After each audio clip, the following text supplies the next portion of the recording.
What's up, guys? Welcome to spooky season. This is going to be our astrological monthly overview for the month of October 2024. And this is going to be another big month, guys, that we are entering. This is just going to be a continuation of what we've been dealing with over the past couple months. Back in August, we've had that Mercury retrograde, and we had all those tough squares, Saturn and Mars and Jupiter and Mars. In September, we were going through the eclipse season, which was ramping up the energies.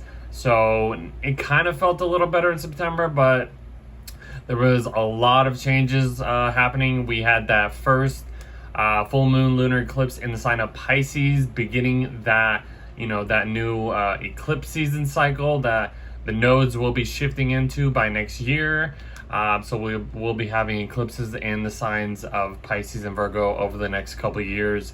And for the most part, and we also had that Mars going into Cancer too. So that was a huge deal. So that's going to be what we're going to be talking about through the month of October. We are basically, as soon as the month starts, it's like boom, we hit that solar eclipse in Libra, and then like a day or two after that, Mars enters its pre-retrograde shadow period, guys. So we are finally in that moment that I've been talking about over the past couple months, and that's because of this upcoming Mars retrograde that we are approaching very quickly, and we are finally here. This is the month that he really begins, because Mars will eventually go back to the spot that we will talk about at the end of February, I believe it is. So that's kind of like the brief overview of what's going on this month. If you are new here, my name is Cody. I'm an astrologer. I've been studying astrology for the past 5-6 years now. And it's been really interesting, looking into these transits and talking about it and doing these videos as well. So it's been really fun. But so we're going to be talking about the monthly overview, everything that's happening in the month of October. And towards the end of the video, we will go over all 12 horoscopes for every sign, talking about all the important transits happening for each sign and all that stuff. So you can stick around for that, or you can just jump to the horoscopes right now if you want to. There will be timestamps in the link in the description below, so if you want to know what time for your exact sign. So let's see. Okay, and another thing I want to do is promote my merch, like I do every month. You can see I have some merch here in the background. I kind of just squished a bunch of stuff together so you guys can see. We got hats, coffee mugs, there's backpacks, there's pillowcases, and a bunch of other stuff. I also have some water bottles, which is really cool. Got them in all the designs. This is like a little aluminum kind of a can or whatever you want to call it. Keeps your liquids pretty cool. And it's good stuff, I'm also advertising the Scorpio merch. I got the Scorpio hat here, and last year's Scorpio design that I made. This is actually a really cool design for the Scorpio, so I hope you guys can check it out. Shout out to the Scorpios out there and Libras, because we are in Libra season as well. But yeah, and let me just kind of go to my social, so you guys, if you want to follow me on the social, Codifer or Codiferversion, whatever. This is just where I advertise and promote most of my, my work and stuff like that. I got a bunch of stuff. I did a little live video of that full moon lunar eclipse in Pisces, if you want to check that out. But this is just where I post most of my stuff, if you want to follow me. If you want to go to my website, it'll be literally the only link shown here. So you click that, and it'll be the first one right here. So codiferastrology.myspreadshop.com, and that'll take you to the merch website. So this is the home page, and I got some designs here. I just released the Libra design, looks really cool. I have some universal designs. It has Chinese and New Year's. It has also tarot card designs, and I also have planetary designs too, with planets in certain signs. So you can check that out. Here's a little preview of what you will expect to find here. But yeah, if you just want to click on this, just kind of check out, just show you the merch real quick. I'm always posting, new design every month for each season. Like I said, I just released the Libra season. We are in Libra season right now. Maybe sometime in October, I will be releasing new Scorpio merch, but that's coming out soon, so be ready for that. I'll probably be showing you guys that eventually, but this is just some of the stuff you will find on here. There's, shirts, coffee mugs, long sleeves, water bottles. There's a bunch of stuff. Baseball tees, mouse pads, pillowcases, hoodies, joggers, shorts, beanies, bunch of stuff, guys. Like, it just goes on and on. So much cool stuff on the merch. I've been loving it. People have been loving it.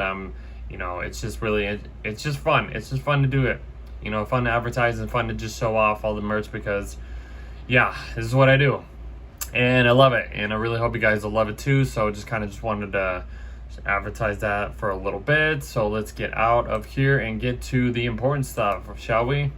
So yeah, Code for Reverse, and if you want to follow me on Instagram, I'll put this stuff in the description box below for more information. Okay, so October 2024. This month, this is going to be a weird month, honestly. Like, there's like 4 planets in their sign of detriment or fall in this month. So it's going to feel uncomfortable. Like I've mentioned, Mars is in Cancer, it's in its sign of fall. The Sun is in its sign of fall of Libra. It's not very comfortable there. Venus is basically traveling through Scorpio in its sign of detriment, and we also have Jupiter in the sign of its detriment as well. So it's like 4 planets are really in places that they don't really feel comfortable with, so they have to be creative and use resources that it doesn't normally use. It's using other rulers' resources because it's in that sign.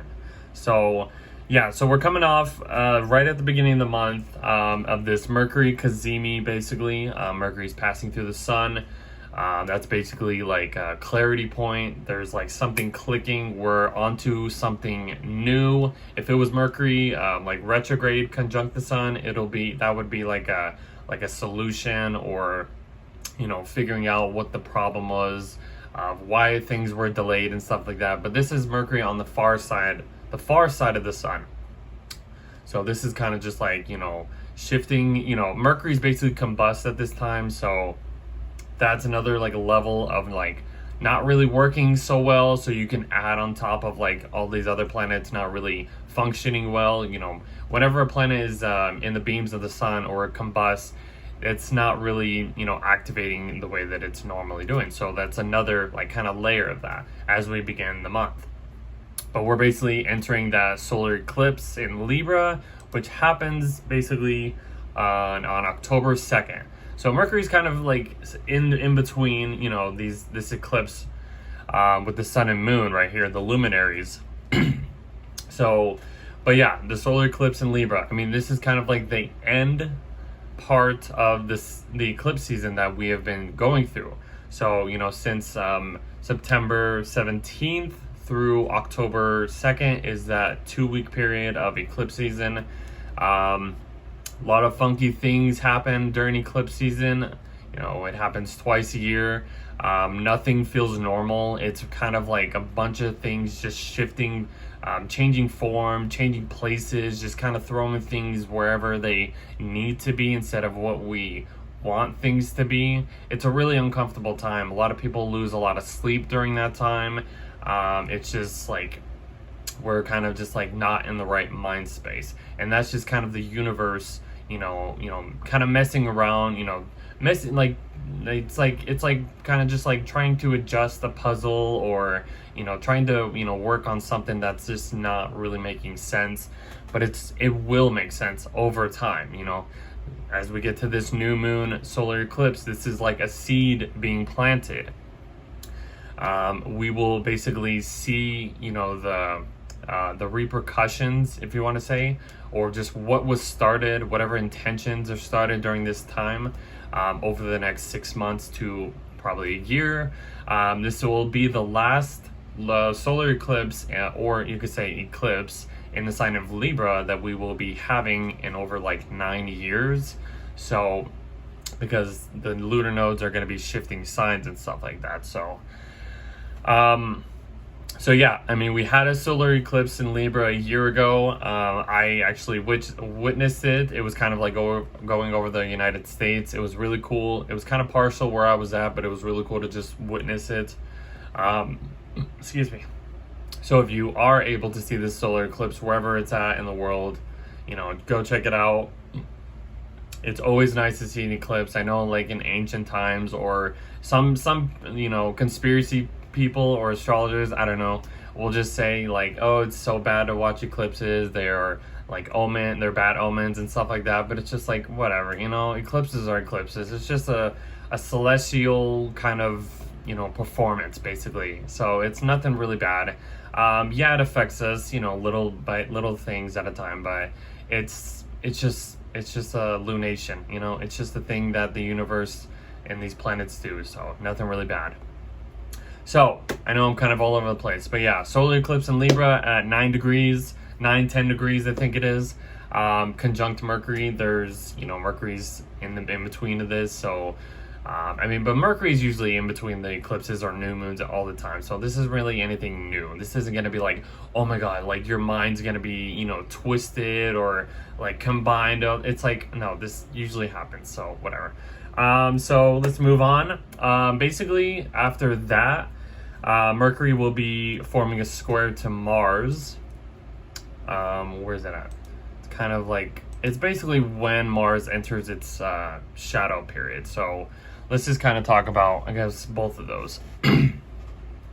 So Mercury Mars, not really the best transit. I mean, Mercury's in Libra. It's trying to, you know, communicate very diplomatic, be kind of fair, you know, and fair-minded and stuff like that. Kind of just try to, you know, make things, you know, even and equal and stuff like that. Trying to be nice and stuff like that. It's trying to, you know, balance out the scales and not going, you know, overboard in anything that it says.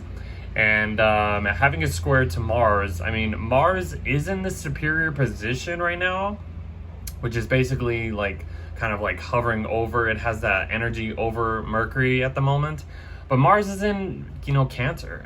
It's not doing as good as it normally does, but it's you know, Mars in Cancer is in its fall. It's, you know, entering its shadow period. It's going to come back to this spot at the end of February. So, you know, just remember 17 degrees wherever you have that in your chart. Mars is like beginning that cycle right there, so it'll come back to that later on. So Mercury Mars, this can be, you know, this could bring a lot of tensions, you know, kind of like blurring out stuff, like just kind of, you know, just being, you know, so passive aggressive and not just like, you know, it's going to be hard to express something. You know, people are going to be lashing out, you know, in their words, or if they say something that just kind of triggers them and it's just going to be like uncomfortable to handle. So kind of be careful with that. We like Mars in Cancer, it's that emotional intensity. It's very sensitive. A lot of people have probably been feeling moody. I have been feeling that very, since Mars has been in a, you know, a water sign at least. So yeah, you know, people are going to be moody, cranky, you know, lashing out if somebody says something and, you know, it crosses them the wrong way. And it's like, oh, you know, just kind of be careful on that. But as Mars enters its pre-shadow territory, so this is the beginning of the Mars retrograde cycle, even though he doesn't actually go retrograde until he goes into Leo in like December or something. But this is like this is the point where, like I said, Mars will come back to and station direct like later on in the next few months. So just kind of pay attention of what's going on from basically, this is going to be a long transit, guys, from, like I said, October 5th, October 4th or 5th, all the way to like April is when he's going to get out of all this stuff. So we got October, November, December, January, February, March, April, like 7 months of this, guys. 7 months. it's not going to be easy. This is a normal thing. You know, the momentum is going to start to slow down at this point too. You know, we'll continue to talk about that as soon as, you know, over the month, you know, and when Mars goes retrograde and stuff like that. But just the energy is going to start to slow down. We're going to start to feel that too. So this is just the beginning. All right, so next thing is Venus is making a trine to Saturn and also trining Mars at the same time. And I'm seeing the moons right there too with Venus. So hold on, let me kind of adjust this a little better. Okay, so here we go with this. So I didn't even realize the moon was going to be there too. So that's kind of cool. So this is a weird but kind of cool, you know, aspect. So I mentioned like, you know, these planets are in like these signs that they, you know, don't really feel comfortable in. You know, Venus is in detriment, it's in a Mars ruled sign. Mars is over here in the sign of Cancer, and you know the sign of Cancer is ruled by the moon, and the moon's also in its sign of fall too. So this is an extra layer of like uncomfortability and stuff like that, very sensitive. So it's like, and whatever, you know, Mars is being ruled by the moon because it's in the sign of Cancer, right? So every like 2.5 days, whenever the moon, you know, passes through each sign, it's going to shift the energy, you know, and that's kind of like the whole, you know, crankiness or moodiness of like, not really downgrading Cancers in general, but just like the shift of emotions that, you know, that sign usually has. And, you know, that's kind of like, you know, going to be the uncomfortable part of Mars being in Cancer because it's ruled by the moon, and the moon changes signs every 2 days, something like that. So so coming back to this like little grand trine here, Saturn in Pisces, Mars in Cancer, and moon and Venus in Scorpio. Like this is just going to be feeling so many feelings at the moment. Like this is going to be such a watery, emotional, like intuitive kind of feeling. Yes, there's going to be like uncomfortability, maybe resentment and stuff like that. But it's like, it's a trine. So it's like, it's in flow. It's it's a harmony kind of energy. So it's like, is it good? Is it bad? We don't know. Like it's telling us it's good, but where the planets are at, they're like, it's weird. It's so weird. I don't know. Like it's just a weird transit, but it's in good harmony with each other. Like they're all just in water signs and stuff like that. I don't know. It's kind of weird. Anyways, the next thing happening, Jupiter is about to station retrograde too, guys. So I mean, that's another thing that's like Jupiter's not moving at all. But before that, Mercury will make a trine to Jupiter on, when is it? The day basically he goes retrograde. It's like on the 8th or 9th. Hold on, let me go to the nope. Okay. Okay, and then there's the R. Okay, so right before he actually, you know, Jupiter actually stations retrograde, Mercury will make this trine to Jupiter, and that's a pretty, you know, that's an easy flowing. It's a trine. You know, that's a good harmonious transit. Mercury in Libra, you know, it's being very diplomatic. It's being, you know, trying to communicate a lot of fairness and equality and just, you know, bring people together, basically. It's kind of like when Venus was trining Jupiter. That was a really sweet moment in September. That was probably like the best part of the month, honestly. So we kind of get this continuation of that. But it's Mercury. This is about the mind. This is what we are processing, you know, information that we are communicating or receiving. And look, Jupiter is being contacted by its ruler, because Jupiter is in Gemini, and who's the ruler of Gemini? Mercury. So this is gonna, like, this is a really like easy like communication, you know, something about your like beliefs, philosophies. If all this information has been like felt like an overload of like, you know, looking at the details and like you need to focus on the small things instead of all being all this big picture stuff, it's been uncomfortable. But I feel like, you know, as these planets, especially the ruler Mercury, trines, you know, its guest, it's kind of like helping Jupiter, like say, okay, you know, you've been through my sign, my house, you know, I've given you all of this information. Here's a little bit of you know, a last hurrah, kind of like a here's the last thing before, you know, you go backwards and stuff like that. Like, it's just like giving a good gesture, whatever, something like that. But yeah, and it like it's beginning, you know, it's beginning this Jupiter retrograde, you know, it's a really nice kind of like a handout. It's a trine. So this is an overhauling, you know, easy aspect. Like it's like kind of connecting with people, communicating new ideas, communicating, you know, more, you know, just better relationships, better connections in general. They're both in air signs, Libra, Gemini.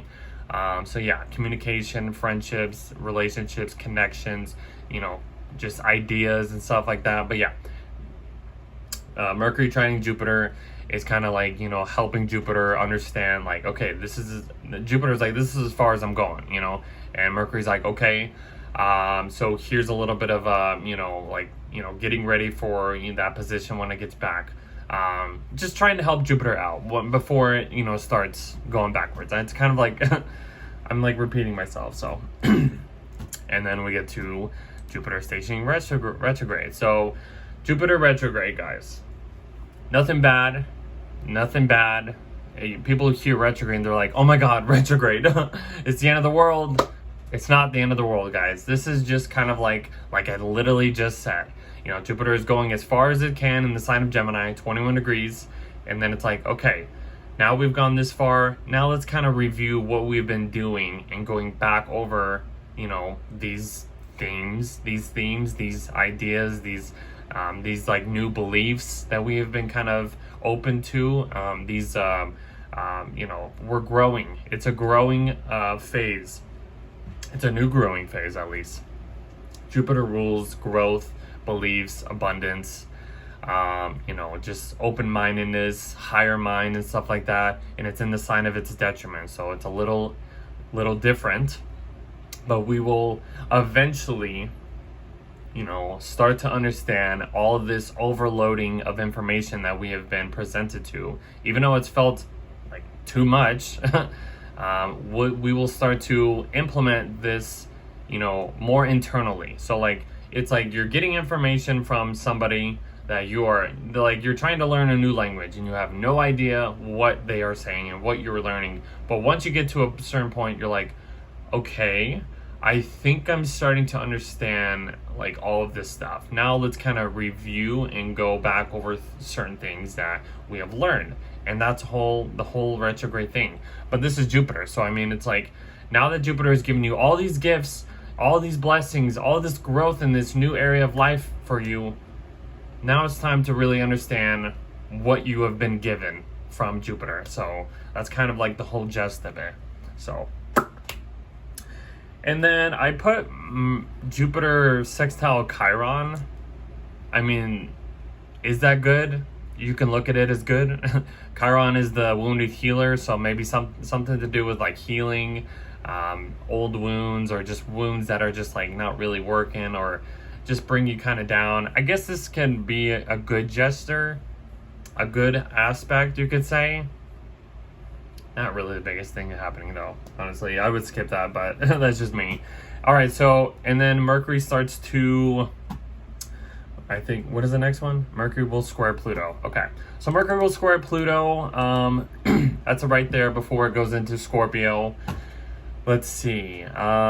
And then the sun basically trines Jupiter, which whenever the sun trines an outer planet, it is basically that time that planet will station retrograde. So, you know, when it's in an air sign, Jupiter's in the other air sign. That's a trine aspect. So whenever the sun gets into Aquarius, that means Jupiter will station direct, because it'll make another trine to them.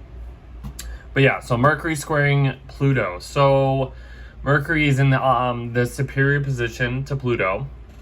Any hard aspects to Pluto, there's going to be manipulation, you know, power struggles, control issues and stuff like that, like digging deep, like underground or subconscious levels to just try to figure out like investigation and stuff like that. Or, you know, they're like, this is the tension that it's going to be bringing. Mercury's in the superior position in Libra, so it's trying to be fair. It's trying to, you know, do things, you know, in a more, you know, diplomatic way, just kind of just trying to be cool-minded, cool-headed, level-headed. Pluto and Capricorn, this is like Pluto's about to station direct, actually. So it stations direct as, Mercury's basically coming up to this square. So we'll talk about that in just a sec. But Mercury squaring Pluto, yes, it's going to be kind of like I said, there might be some tensions when it comes to like dealings with people. Pluto is in Capricorn. This is like that corporation, that government, just the deeper hidden powers that really take a hold of society. And Mercury and Libra is like kind of just like trying to, like, even if it's like things that have been released, like we've heard some celebrities basically kind of coming out with like certain things that have happened to them in the past. So I wouldn't be surprised if there was more on this, on these investigations and stuff like that, so to say. So I could, be on the lookout for that stuff. But even if it's in your personal life, this is just trying to try not to, be manipulated. Try not to, go overboard when it comes to like, who's controlling you, how, just anything like that. I mean, look, Mars is eventually going to go opposite Pluto. So that's already going to be like oh man. And that's a whole other thing that we could talk about. So just prepare for that too. That's going to be a struggle as well. And then Pluto stations direct. So Pluto is literally done. He is stationed direct. He's about to finish his way in the sign of Capricorn. And that's going to be the finalization or the completion of Pluto's transit through the sign of Capricorn, which is a huge deal. Yes, Pluto's been going in the sign of Aquarius, going back and forth. Excuse me. Going back and forth into Capricorn, Aquarius, back with Capricorn, and back in Aquarius and stuff like that. But this is it. As soon as Pluto stations direct, it'll slowly start to, inch its way back to the sign of Aquarius and be done with the sign of Capricorn. So we are basically complete. This is the finalization of Pluto and Capricorn. So ever since 2008, when Pluto entered Capricorn, we have had a lot of digging up when it comes to a lot of digging up, uprooting when it comes to corporations, governments, control, structures of society, responsibilities, and just like authority figures, and just like those kind of people have been really, transformed in a way that, we probably have never expected, anything to be the way it has been ever since, the past 16 years. So we are moving forward. Once Pluto gets into Aquarius in November, that is it with Pluto and Capricorn. Pluto won't be in the sign of Capricorn for another like 248 years. So that's it. we won't like in our lifetime, we won't see that ever again, guys. So that is a huge deal. All right. So the next thing is the sun is coming up to a square with Mars. So this is a tense moment. So this is a really awkward kind of aspect. Like they're both in their sign of falls. Sun's in the sign of Libra, the sign of fall. Mars is in the sign of Cancer, it's in the sign of fall. Having these two, square each other, it's gonna feel weird. It's gonna feel weird, guys. Like, it's gonna feel weird. There's gonna be, like intense emotions, trying to, do things a certain way, and it's kind of not really flowing the way that you want it to, and you're feeling this emotional intensity. You're trying to be nice, you're trying to relate to other people, and you're trying to just connect, and it's going to be tough. This is really going to challenge us to do something to push us out of our comfort zone. Like I've been saying, I think I've been saying that for Mars being in Cancer in general. This is kind of like doing things that we don't want to do, and it's just what we have to deal with.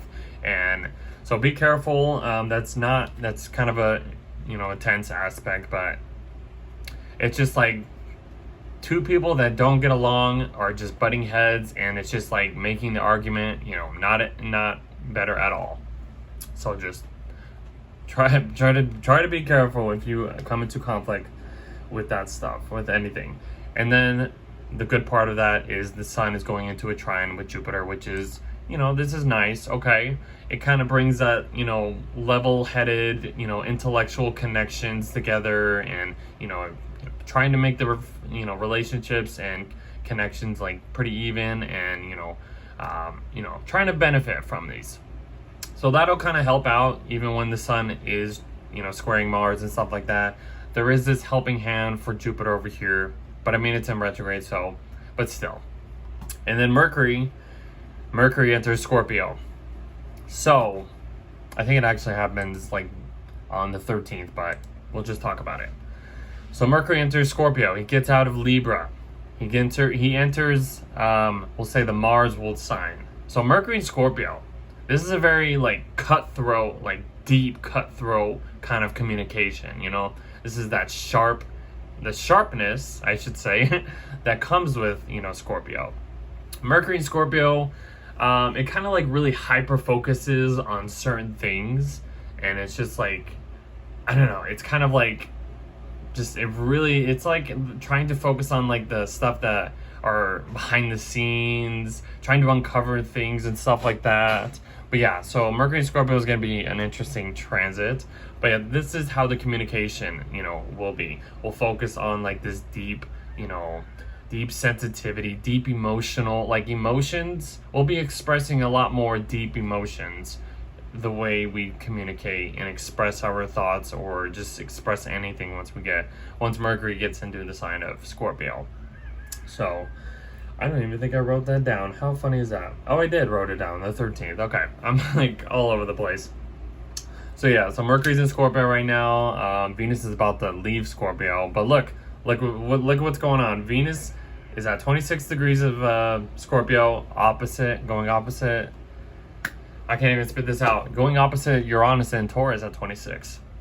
So one thing I want to say before, talk about this, this past Venus in Scorpio, I've learned that it has like a celibacy type of energy to Venus in Scorpio, whatever reason that is. And I've learned that. I mean, I have Venus in Scorpio too, so I kind of relate to that.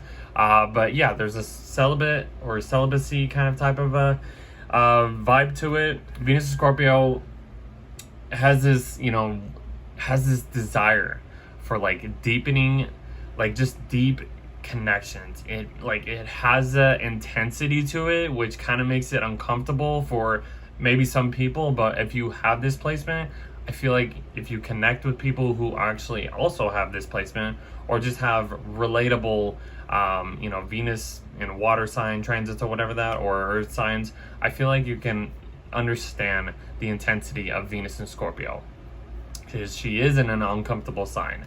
She's in the opposite sign of where she is home by. She rules Taurus, but she's in the opposite sign. She's in a Mars world sign. So she's been kind of, doing a lot more martial things, with martial tools, which is like, deep hidden, dealing with sharp objects, kind of having this drive for just wanting stuff and going after things and stuff like that. It's kind of just like when Venus is in Aries. It's a very like, impulsive, desire to do something and stuff like that. But it has like a more, this is the feminine sign, the feminine Mars sign, I should say. So yeah, I feel like and we've been feeling like this intensity, this emotional, we want these deep connections. We want that like soulmate kind of vibes when it comes to Venus and Scorpio. Like I said, it can feel very intense for some people, but I feel like if you have relatable transits, it'll be easier for you and stuff like that. So coming back to this Venus opposite Uranus, this is gonna feel weird. This is definitely gonna shake things up when it comes to relationships, how we're relating, what we're finding pleasurable.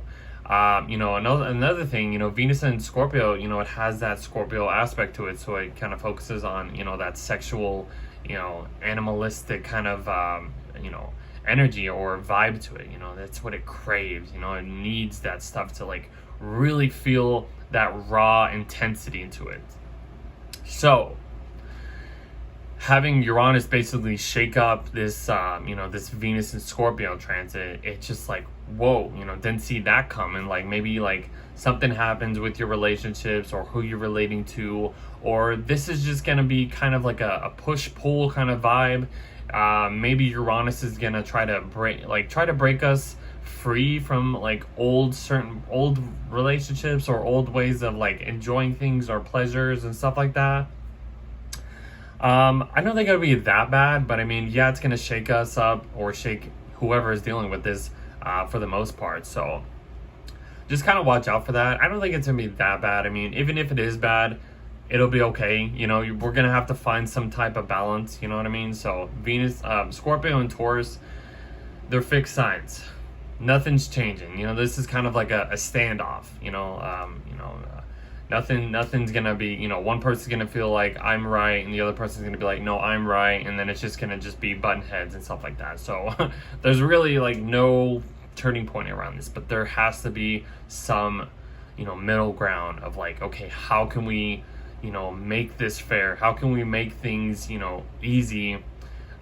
Maybe we need to break free from old routines or old stuff that we just don't need anymore, that are not, maybe we need to let go or shed that skin or something like that. So that's kind of how I see it.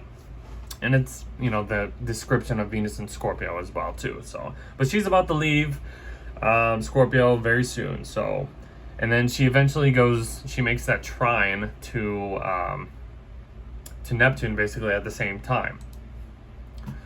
And the moon's basically right there as well. So Venus in Scorpio trining Neptune is a very, romanticizing, fantasy, kind of dreamlike, googly eyes or rose-colored glasses kind of transit and stuff like that. This is Venus in Scorpio, has that darkness to it. It values that deep, intensity, like I just mentioned. Trining Neptune in Pisces, kind of just getting lost into just like your dream. Like I said, it's a very like rose-colored glasses, like nothing seems real, but everything kind of just seems so just magical and fantasy-like and dream-like. Like it's just like you're gonna get lost in some type of relationship, your fantasy, your dreams, whatever it is. So, and I feel like it could be such a just, I don't know, like a resentment, is that the right word? I don't know, resentful, but just really just kind of diving deep into your emotions, your fantasies, who you're connecting with, just kind of just getting lost in it. It's a very, like I said, rose-colored glasses, I swear, that's all I'm seeing with that. I mean, even Mars is about to like come into a trine with Neptune as well. I think that happens next month too, but oh, it actually happens later on this month. Okay. So let's see, where are we at? Venus will make a sextile to Pluto. That's kind of hot. Pretty sexy at the most part, I guess.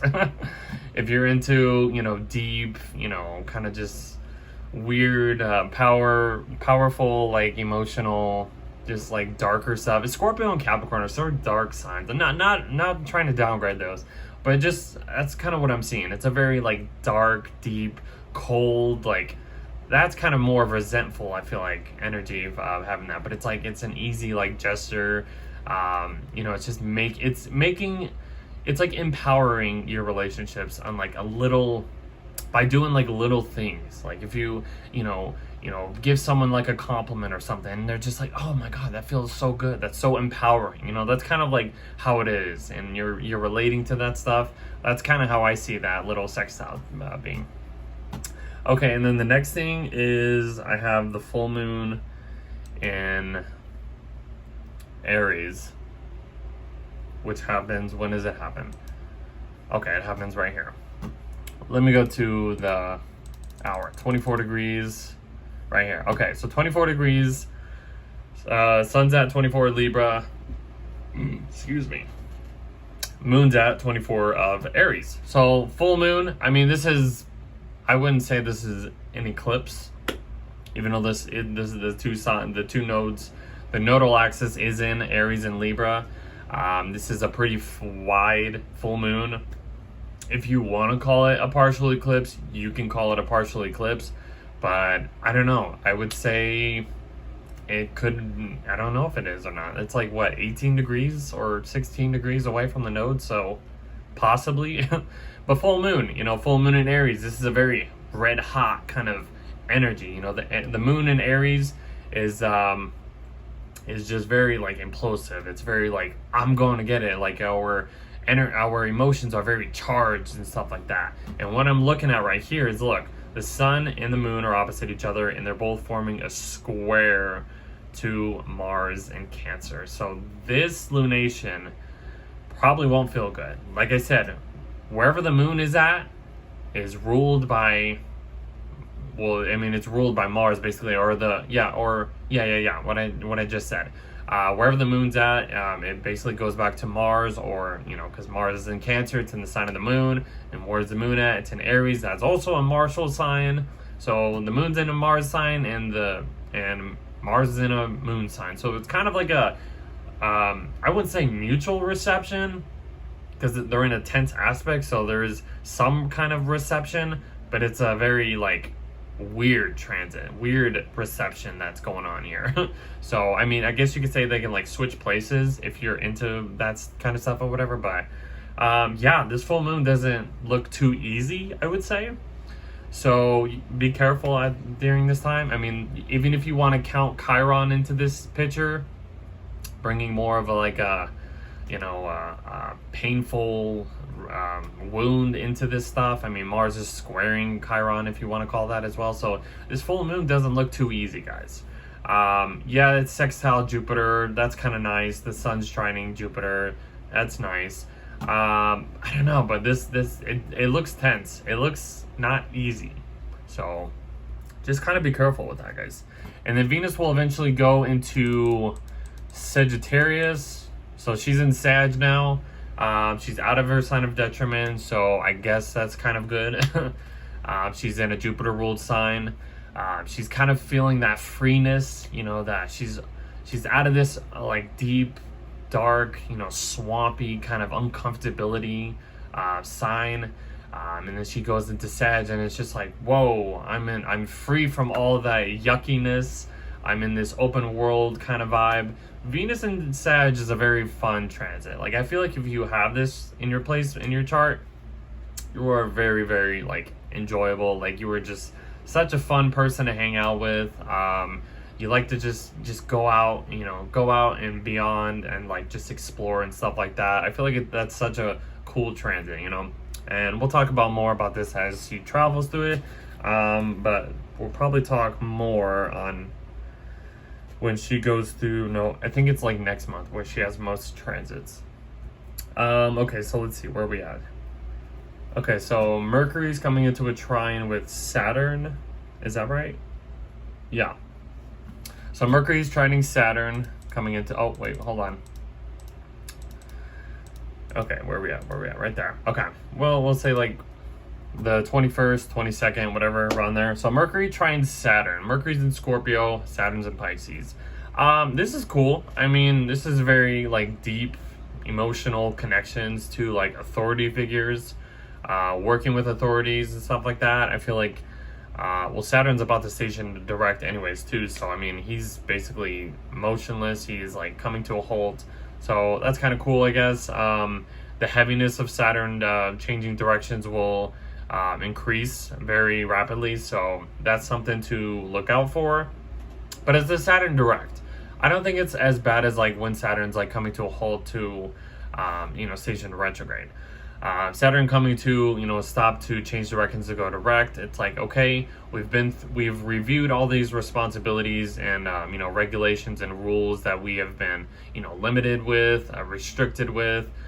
These new responsibilities that we need to focus on. We're understanding all of that. It's kind of like what I was talking about with Jupiter. Whenever a planet goes all the way to to a halt and then it stops, it goes retrograde. It's like, okay, this is as far as we're going. Now we got to review. When a planet comes all the way back to the spot that it's going to station direct, then it's like, okay, I understand what we've been doing and what we've been reviewing. So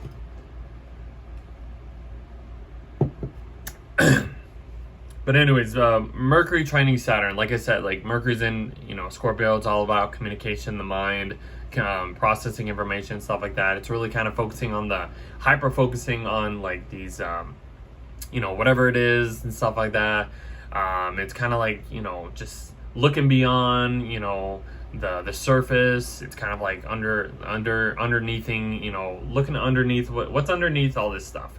What's underneath, like the surface. But trining Saturn, yeah, I mean, it's going to be nice. It's going to be flowing very, it's a very good, responsible kind of vibe to it. It's very disciplining the mind, a very maturing aspect. It's a very emotional, just easygoing flow when it comes to work, when it comes to any plans you are trying to do, just anything. Working, like I said, working with authorities, stuff like that. It's going to be pretty interesting, but. And then the sun is coming into a square with Pluto right before it enters Scorpio. So sun is basically just repeating what Mercury just did, repeating what Venus did a while ago. The sun squaring Pluto. This is actually just bringing more power struggles though. This is like, okay, now we're trying to really show people, how fair we need to be, but there's still some challenges that we need to, or obstacles we need to really, I guess, go like accomplish or go across or just take care of. I mean, it's Pluto, this is an outer planet. Yeah, it's going to bring a little bit of a power struggle, kind of an intensity to it and stuff like that. So, but we'll get past it. It's not really the biggest deal in the world, but yeah, it's just another obstacle that we got to face. We're trying to be diplomatic and trying to be fair. The sun's in the superior position, so it's kind of like, okay, how can we, stay level-headed when it comes to just, corporate, like just, I guess, this corporate life that we live in and stuff like that. Even if we're dealing with any like stuff like that. So. Okay, and then the sun will go into Scorpio. So one good thing about this, the sun is out of its sign of fall. It will gain a little bit more dignity going into the sign of Scorpio. It is entering a Mars-ruled sign, and Mars is right here connecting with the moon, and they're both going opposite Pluto. So that's going to be a little interesting. That's going to be a very like emotionally deep kind of transit that we're probably going to have to address some uncomfortable things. This is like us facing like just power struggles. I'm just like, this Pluto emphasizes it's just going to be intense, like as we get to the end of October into November and Mars is just going opposite Pluto over this retrograde time, it's going to feel intense. It's going to feel very emotional. So that's kind of like the uneasy part of this transit. So, but we will get past it. It is okay. Back to the sun in Scorpio. So the sun in Scorpio, it's out of Libra. So the sun in Scorpio, it's focusing on, like this, we're putting the spotlight on Scorpio now. So happy birthday to Scorpios. This is your time to shine. This dark intensity, this emotionalness. Like I said, it's all about under the surface, kind of like hyper focusing on, the taboo topics, secrets, stuff like that. What's beyond just everything. So yeah, you can, say you could say it's about astrology. That's one level, I guess you could say about it. If I feel like a lot of Scorpios do have some, whatever Scorpio placements, I feel like you can relate to that at least, maybe. But, the sexual side, this is a very suspicious kind of vibe. It has a jealousy type of it, secrecy, the mystery, like I said, kind of mystery. It's a very passionate sign and stuff like that, very intense. So this is kind of just what we're going to be dealing with over the next month as the sun passes through this sign. So, yeah. One thing we do want to watch out is being possessive, because that's another Scorpio quality, but that's another side, another story that we can talk about. All right, so Mars is coming up to a trine with Neptune.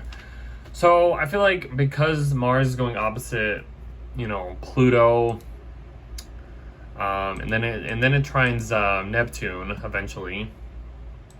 Where's it at? Right, this is about right here. So it's about like October 27th, 28th. This, like, what I would say about this, Mars in Cancer trining Neptune and Pisces, like, this is about following your intuition. You know, you need that intuitive guide or spiritual guide to really guide you in the right direction when it comes to certain things.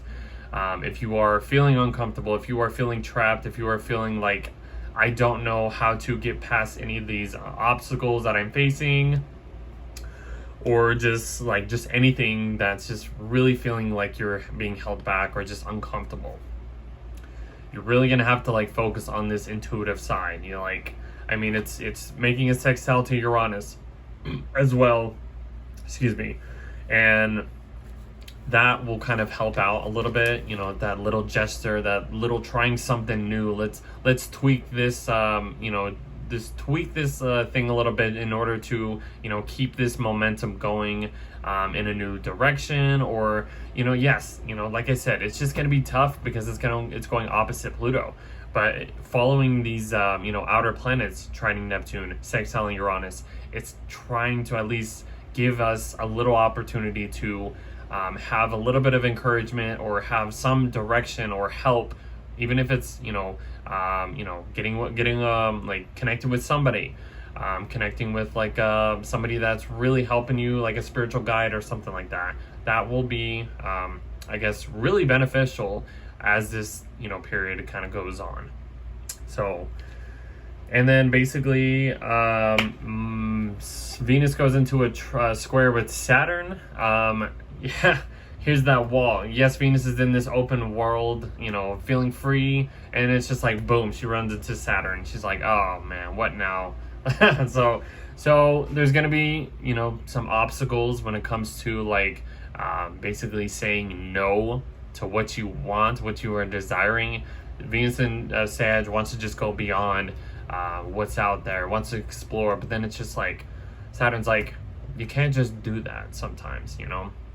There has to be some internalizing, like, maturity when it comes to just, like, going out there. You know, that's kind of what it is. I mean, Saturn in Pisces is all about that internal world, who we are trying to, how, like, I guess who we really are inside. Not just how we are outside, but our soul, like, who we are. And we're trying to discipline ourselves and stuff like that.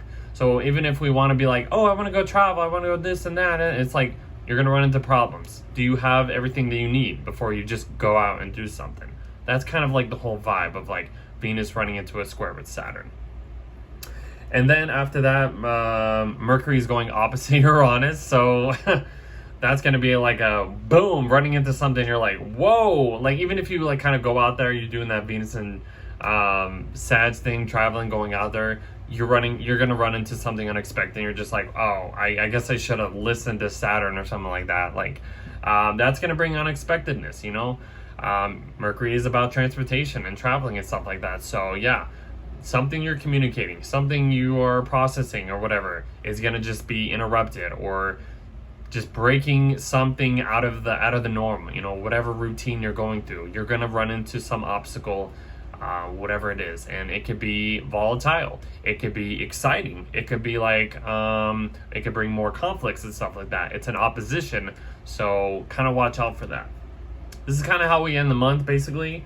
And then Mercury eventually goes trining Neptune, so that's just kind of really focusing on like that, like following the Venus trining Neptune, hyper focusing on like delusions, fantasies, dreams and stuff like that. Hearing stuff like this is kind of like a conspiracy theory type of energy. That's what I would say, because, you know, Mercury's in Scorpio, all about the mystery, trying to dig up all these like information and stuff like that. And then it's like connecting with Neptune. That's just another whole conspiracy, you know, kind of energy on top of that. So you want to watch out for that. So even if you're watching like, you know, videos or hearing people, you know, gossip and stuff like that, like, this is on Halloween too, so very spooky kind of energy.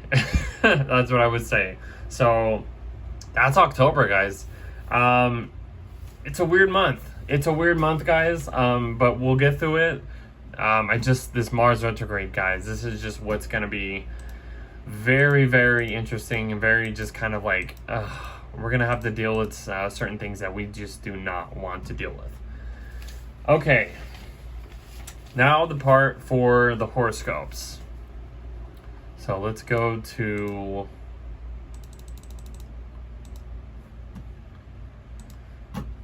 Oh, wait. Okay. All right. Actually, okay, this is way off. All right. So, horoscopes. Aries, we'll start with you. If you are an Aries rising, okay.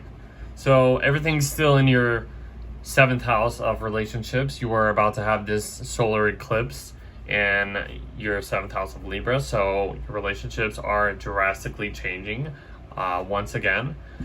You've had these nodes in your 1st and 7th house, so this is really kind of been, having the North Node in your 1st house is really just emphasizing who you really want to be, who you want to present yourself and stuff like that. Having the South Node might have been, either very draining, connecting with other people, having like all these people just kind of like, transform your relationships. You might have been maybe, dealing with past situations when it comes to relationships, and you're trying to heal these relationships as well, or just any contracts or whatever it is when it comes to you and other people. Having this solar eclipse in Libra is literally like the last hurrah for you.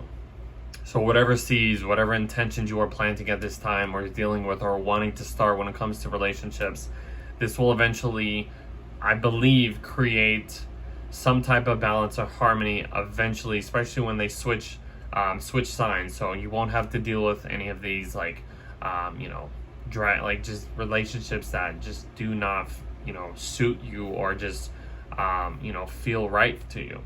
It'll eventually get better after we get these nodes out of your sign. The next thing, Mars is entering shadow, and so 17 degrees in your 4th house. So maybe you've been dealing with a lot of like family issues. Maybe you will end up be dealing with more family issues at this time, and it's not going to feel very comfortable. This is your ruler in its sign of fall, so it's uncomfortable. I mean, ever since Mars entered this sign, you have probably felt this uncomfortability.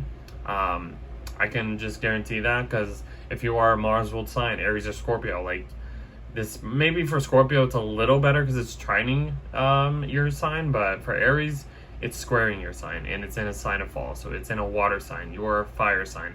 It's kind of drowning all the fire signs. So, but yeah, Mars entering shadow. It's gonna come back to this placement later on, I think in like February. So you want to just pay attention, take it easy. The momentum is going to start to slow down from this point on. So if you need to rest, like just take one step at a time. Don't overdo it. You don't want to overdo it. You will probably end up hurting yourself eventually. Next thing, Jupiter is going retrograde. So Jupiter is going retrograde in your sign, in your 3rd house. So this is as far as Jupiter is going to get in your 3rd house. So, when it comes to communication, siblings, and interacting with people, like processing information, just, transportations, taking care of little things in your immediate environment. You have been gifted and benefited, I should say, with these things. Maybe your siblings with your relationships with your siblings have been better, have been getting a little better. Maybe you've been, taking short trips around your immediate environment and learning new information about it. Maybe it's been a little bit too much learning about little things in your environment. But yeah, so this is the point to really start to internalize your growth when it comes to, like I said, communicating information that you're being received or learning by, maybe learning basic education or stuff to do with social media, or if you're doing any writing projects, this will be the time to really just start to implement and understand any information that is being presented to you. Will eventually be growth in the long run. So That's kind of just what I see. Your social life is being basically in your immediate environment. Your social life has probably grown a little bit, but maybe it's time to just really like come back to these people and connect with these people and stuff like that. That's kind of what I see. Let's see. Next thing happening is Mercury is going into Scorpio. So Mercury is entering your 8th house of Scorpio. This is just really going deeper into the relationships you have maybe connected to over the period of these planets going into your 7th house of Libra. Deepening all this stuff, maybe focusing on more taboo topics, the mystery, inheritance. Maybe you're trying to, pay off some debt, make some dealings with other people, or make some dealings with that can help you pay off debt, or maybe focusing on getting loans and stuff like that. That's kind of what it is. What else can I say? You're just really focusing on this stuff. Shared resources, shared, psychological connections as well too. Like I said, it's all about deepening these relationships, these connections that you already have, with other people. So that should be fun. Maybe just doing things with other people, joint resources, joint ventures, just kind of focusing on your partner's resources and what you can provide for them, or what you can do to help them improve those, dealings or whatever. And then Pluto will station direct in your 10th house. So whatever has been going on in your career, your public life, this is the finalization. Pluto is like, okay, this is it. Your career life has probably changed in a huge way over the last 16 years. So Pluto is eventually going to leave this sign, enter your 11th house of Aquarius very soon. And you won't have to deal with this very overpowering, authoritarian kind of energy that Pluto has been doing for you, Aries, because it's superior. It's in the superior position. It's in your 10th house over your first. So that's probably going to feel a little better once Pluto leaves your 10th house of Capricorn, but that's going to be a relief overall. And then we have, the full moon happening in your sign. Like I mentioned in the full moon overview, this might feel a little intense, a little uncomfortable, because it's squaring your ruler Mars over here in Cancer. So you, other people, and people in your family, this is just what is being focused right now. So you might have power struggles with other people. You might have struggles in your in your home life. So you might have struggles with yourself. This is just going to be everybody's coming at you at different angles and stuff like that. So just kind of take it easy. You're going to be supercharged at this time, but yeah, just take it easy at this time, guys. And then Venus will enter your 9th house of Sag. So that's going to feel a lot better, because the fire energy is going to start cooking you up, start lighting you up. You know what I mean? So Venus is, you're going to start valuing maybe more travel time. Maybe you want to start exploring, or just focusing on your philosophies, or just education, or just foreign topics, and just going out there and learning new things or whatever. So that's going to feel nice. It's going to you might attract foreigners and other people that are different from you, like other cultures and stuff like that. That could be nice if you're traveling anywhere. And then then the sun will enter Scorpio, and that's basically it for you guys. That's kind of just how we're ending the month for you. So this is just focusing on, like I said, your 8th house, deepening these relationships, getting more, intimate, getting more focused on psychological connections, focusing on paying off debts, focusing on, shared resources and what you can do to provide, other people, and maybe exchange, certain things in order to, make things a little better. It's in a water sign, so yeah, not feeling too good, but this will pass. And then eventually everything will go into Sag next month, and you'll probably feel a lot better.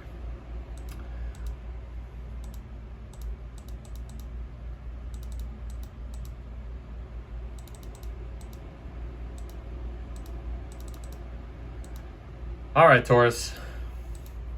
Here we go. Taurus, so everything's still in your 6th house of Libra. So this is focusing on your work life, how you're serving other people, just maybe taking care of like health issues or something like that. So this solar eclipse in Libra is the last one that it will be experiencing in this point.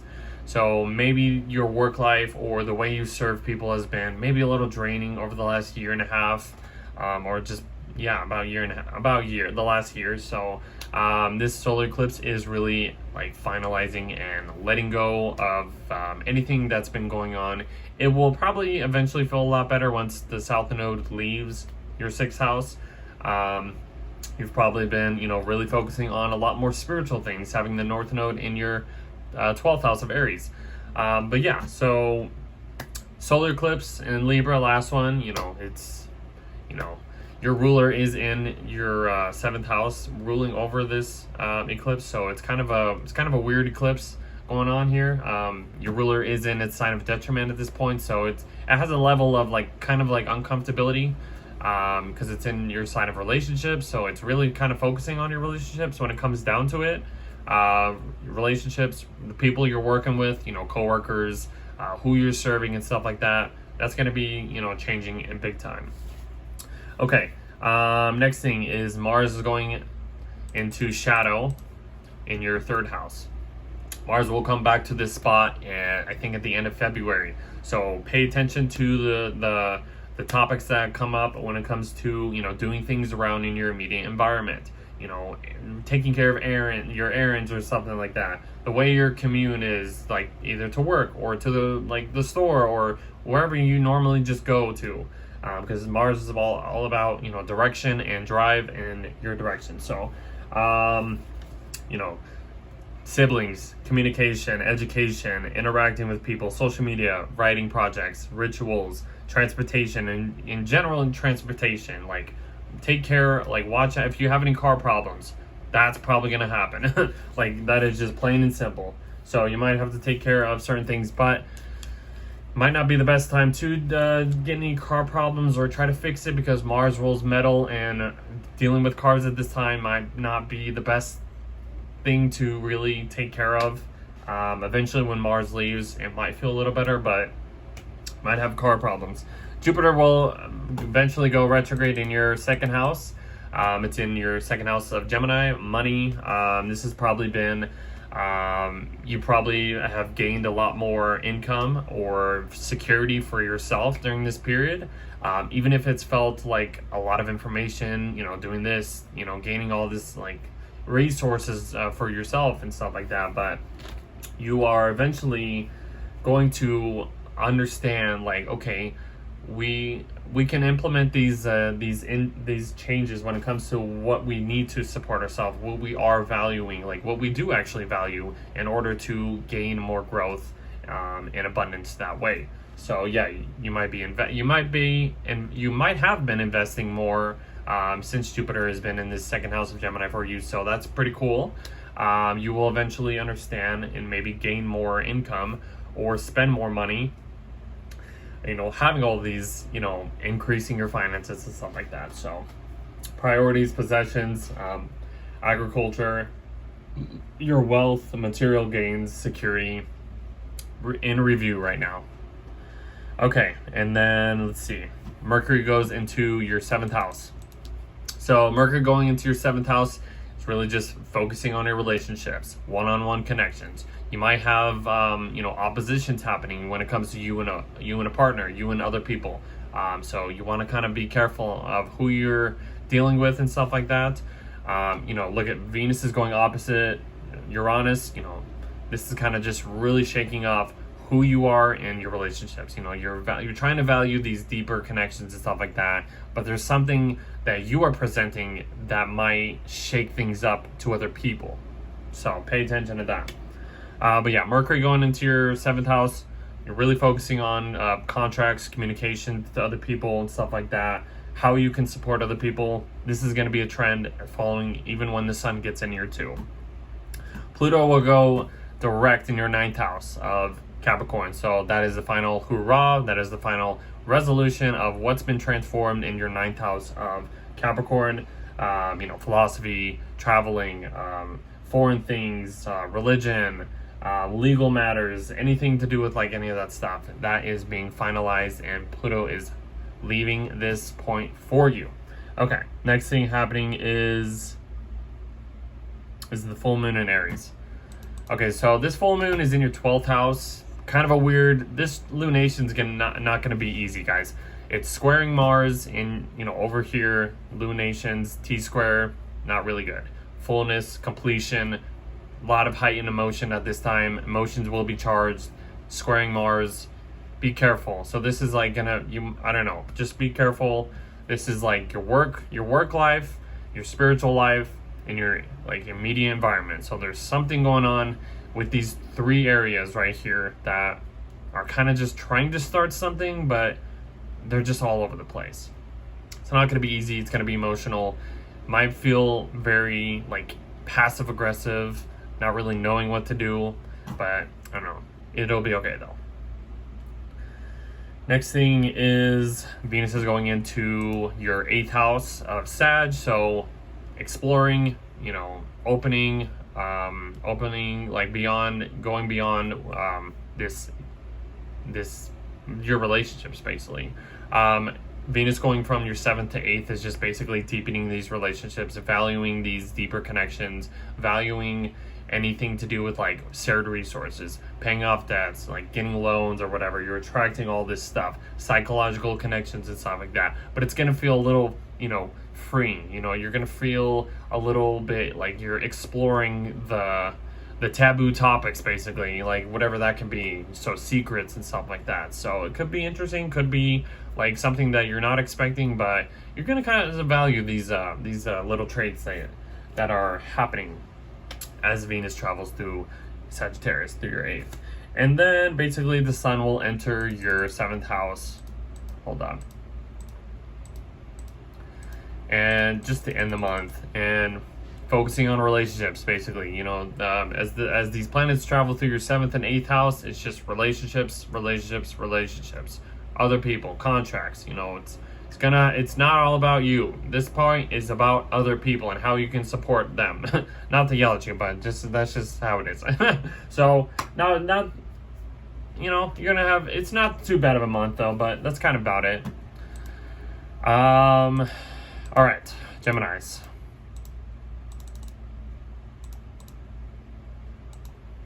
Okay, so where are we at? Geminis, solar eclipse, and okay, I'm like way beyond that.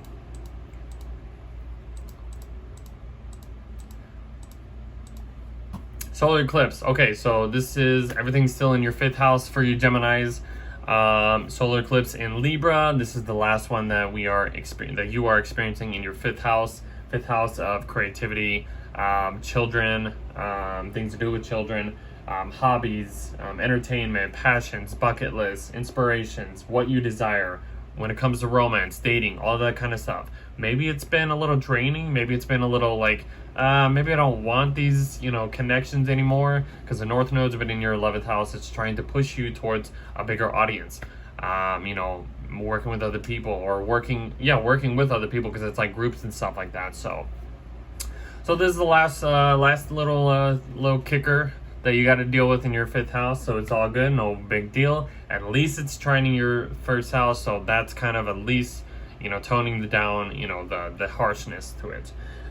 Next is Mars is going into shadow in your 2nd house, so pay attention to anything to do with like your financial side, your finances, your security, what you value, possessions, priorities, stuff like that. Mars will eventually come back to this spot to station direct later on in February of next year. So you might have some issues to do with security and what you're trying to do with your own resources, but it's maybe not going to feel comfortable, but it'll eventually work out in the end once he's done and passes through this cycle. Next thing is Jupiter is going retrograde in your 1st house. Where's it at? Okay. So Jupiter going retrograde in your 1st house. So Jupiter has been really benefiting you this whole time, because wherever Jupiter travels to gives the best blessings to whatever sign it travels to. And for you Geminis, it's your year. This is the year of growth for who you are, your personality, how you're presenting yourself. You are being blessed with Jupiter. Yes, Jupiter's in the sign of detriment, so it's a little kind of different vibe to it. But yeah, you are basically growing in this point. You are growing in who you are. You are growing into the person you want to be.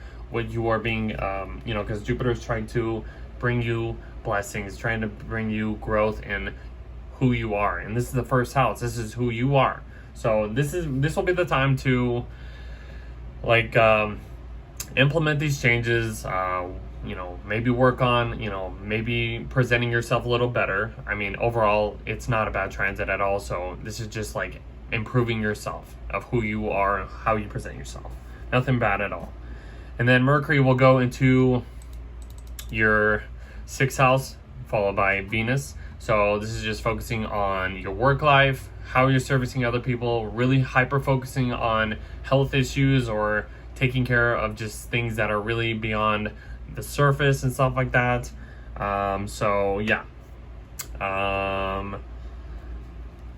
Let's see what else is going on.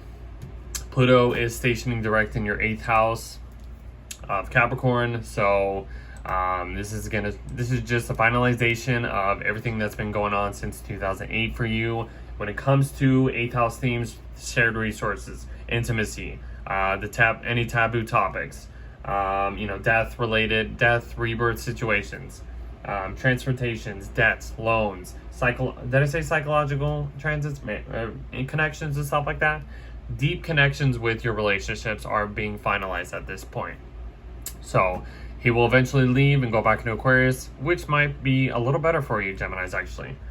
Okay, next thing happening is the full moon in Aries, which I've talked about. This is the 3rd time that I've talked about for these signs. Might not be the easiest, guys, but at least it's in, signs that kind of are easy to you. It's a very, harmonious, fire and air, transits, kind of easier for you. The only problem is it's squaring Mars in your 2nd house. So things to do with money, your hobbies, other people and communities and stuff like that. This is just going to be tensing, headbutting, and just not really changing, not really solving any issues that are really that you need to address and stuff like that. So money issues might come up during this time.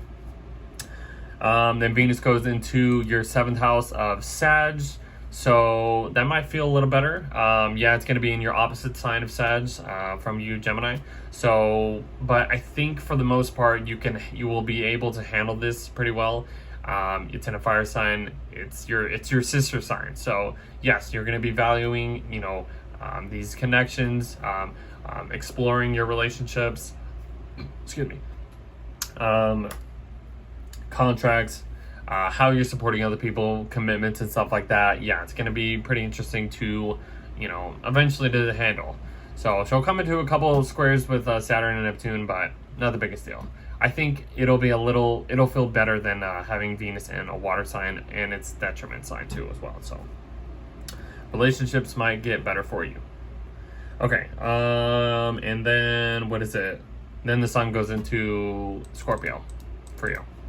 And then that's how we end the month. So focusing on work, basically. So servicing, maybe you want to work out more, take care of your health, your body and stuff like that, your physical health, leases, coworkers, wellness, diets, taking care of pets. All these themes are going to just start to focus on and bring the spotlight onto.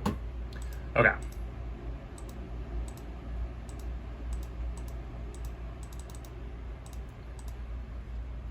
All right, Cancers.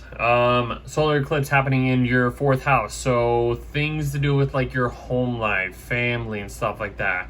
This is being shifted. It's being eclipsed. So maybe you haven't had the best time when it comes to home and family or just family issues and stuff like that. So, but it's okay. I mean, this is the last one in this sign. This nodes will be shifting signs. So once it leaves, your 4th and 10th house might be a little easier for you, but that's just what you've been dealing with.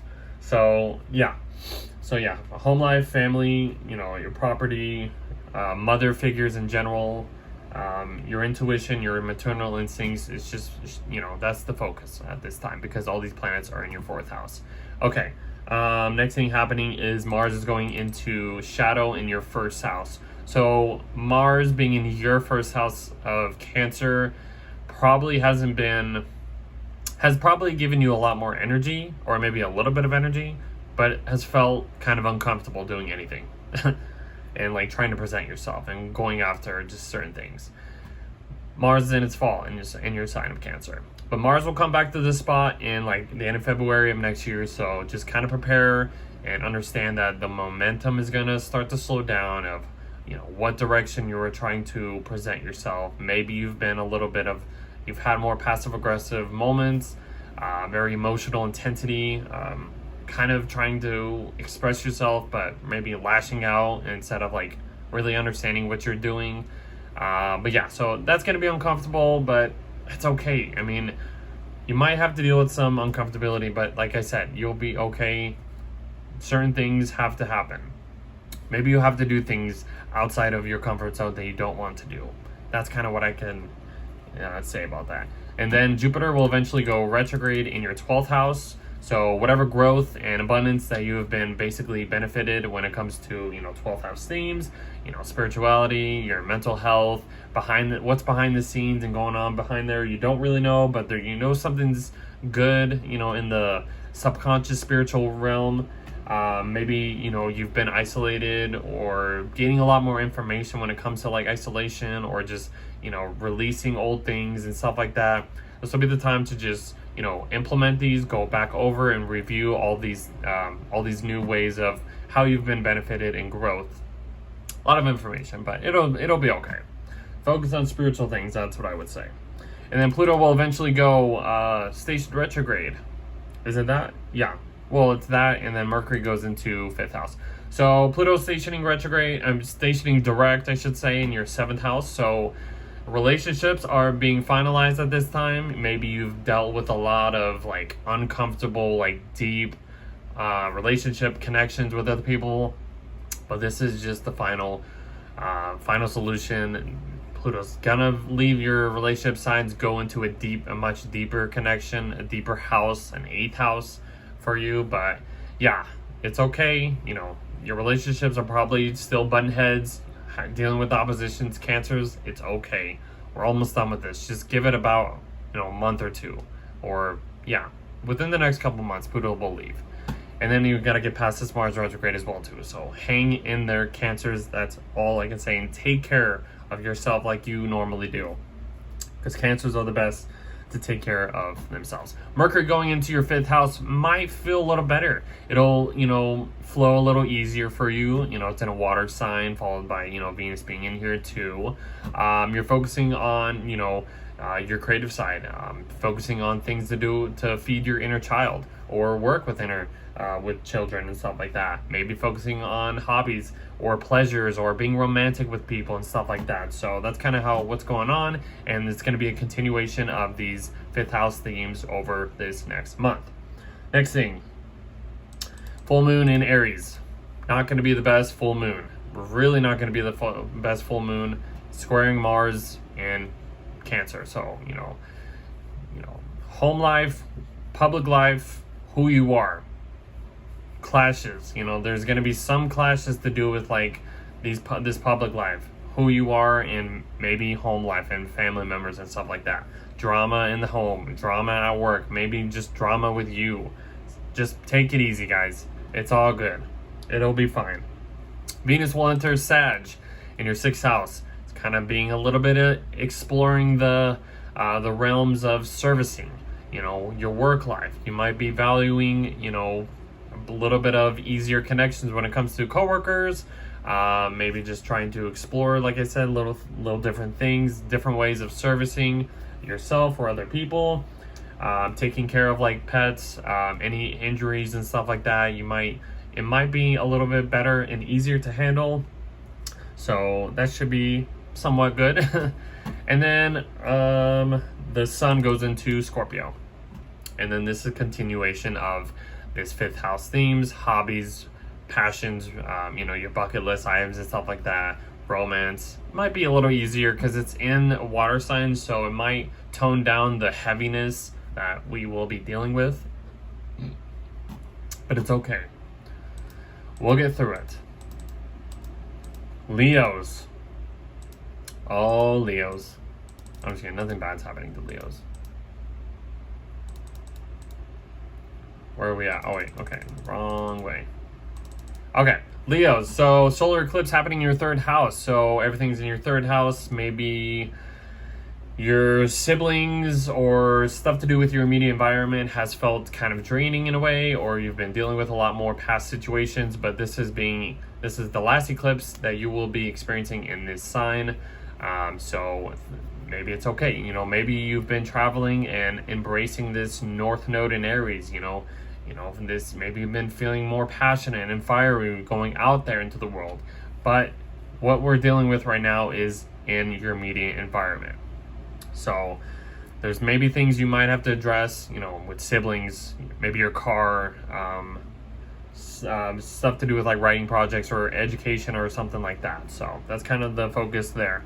Mars will eventually go into shadow in your 12th house. So having Mars in your 12th house already is kind of an uncomfortable transit and energy and vibe.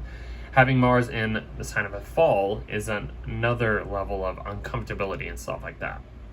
Mars will eventually go into your sign for a little bit and then station retrograde. So it'll be like, okay, it feels good to have Mars in my first house. I'm having a little bit of energy, sort of, but the momentum's not there. It's like you're kind of opening a door to something, but then you're just like, wait, I think I forgot something, and I got to go back over here. So it's kind of like you're trying to open a new door, but you got old stuff that you still have to take care of. So it's like you're not ready to go open that. You're not ready to go into that new door, basically. So kind of like think about that. But it's okay. It's Mars retrograde. You'll be all right. Jupiter is stationing retrograde as well. So this is in your 11th house. So Jupiter loves to be in the 11th house. It brings a lot more abundance and growth in this area of life. It feels easy to be in the 11th house, but it's in detriment, so it's not as easy. It's just a little bit of overload and stuff like that, but you have probably felt a lot more growth and when it comes to working with groups of people, your audience, connecting with your community and stuff like that. But this will be the time to review all this information that you have been granted from Jupiter. So it'll be all right. It'll be all right. Not bad though.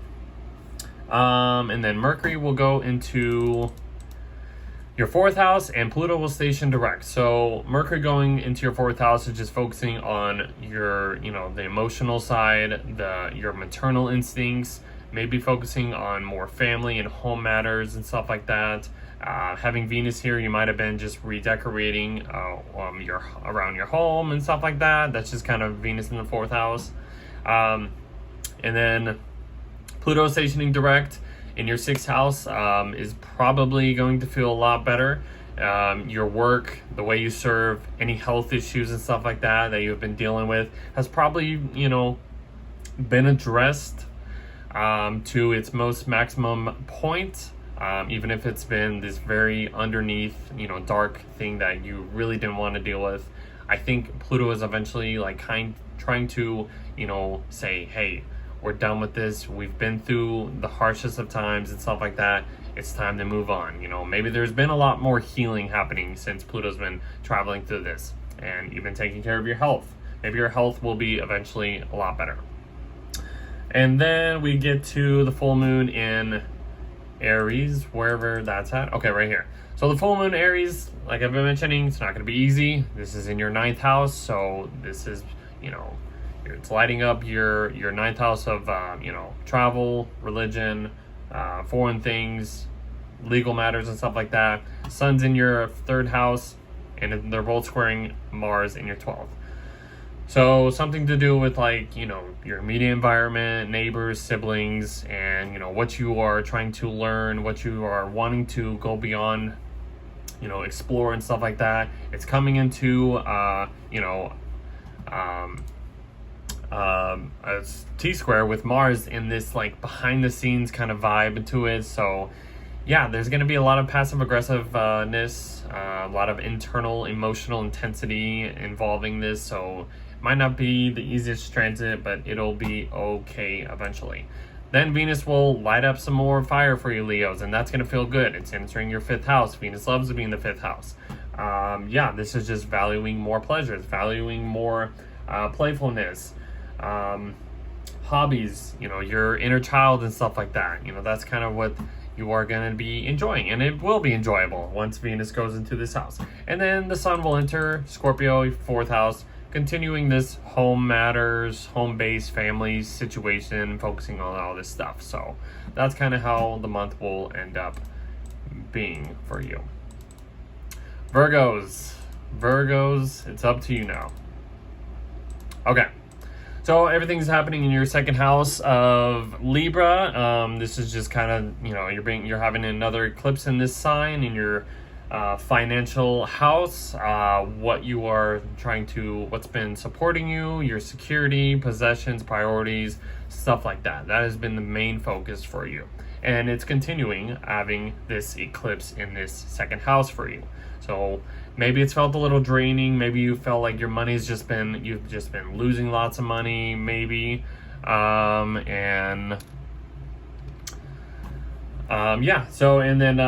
this will be eventually, working out for your finances and stuff like that. So, what's next? Mars is entering its pre-shadow retrograde phase at this point. So it's in your 11th house, and this is all about basically, opportunities, your communities, your audience and stuff like that. Aspirations, groups of friends and stuff like that. So pay attention to what's going on at this point. Mars is going to eventually come back to this spot eventually in the end of February of next year. So there's certain things that the momentum will start to slow down for you when it comes to working with groups of people and stuff like that. But we will all get past it. Jupiter will station retrograde in your 10th house. So it's in your 10th house, which is probably given you or blessed you with a lot more gifts when it comes to your public life, your career. And you probably have had a lot of information that has maybe been felt overloading for you. It's in a superior position to who you are. So it might have felt a little tense. But I think right at this point, you will eventually start to understand all of this information that has been given to you, I should say, in your public life or any career matters that you are dealing with at the point over this period of time. So that'll be okay. And then Mercury will go into your 3rd house of Scorpio, and Pluto will station direct in your 5th house of Capricorn. So Mercury focusing on, Mercury in your 3rd house. It's about the mind, communication, stuff like that. It's entering a communication house. So this might feel a little good. You're just going to be hyper focusing on these, information to deal with like mysteries and stuff like that. Maybe trying to uncover certain things when it comes to like what's in your immediate environment, siblings, education and stuff like that. And then Pluto will eventually go direct in your 5th house of Capricorn, which is basically finalizing anything to do with like romance, hobbies, your creative side and stuff like that. It's going to feel a little better, Let's see what else is happening. Full moon in Aries. So the full moon is not going to feel easy. It's squaring Mars over here. So, there might be some intensity when it comes to either matters of money, communities and friendships and stuff like that. But it'll be okay. Yes, it's not going to feel easy. Chiron's in the picture of this full moon, so it's going to bring some wounds out and some pains. So it'll be all right though. Then Venus will enter your 4th house of Sag. So what I say about Venus and what most people say about Venus having entering their 4th house is you're going to be renovating and decorating your home. So go out, go all out and deck your home out. make it look, pretty or explorative or something like that. So you're going to be valuing that more often, valuing time with your family, spending time at home, like I said, doing things around your property and stuff like that. Yeah, it's going to square your first house, but it'll be all right. And then the sun will enter your third house, focusing on more of this communication-based stuff, spending time with siblings, educating yourself, maybe something to do with like your transportation, your cars and stuff like that, working on any writing projects, or spending time with relatives.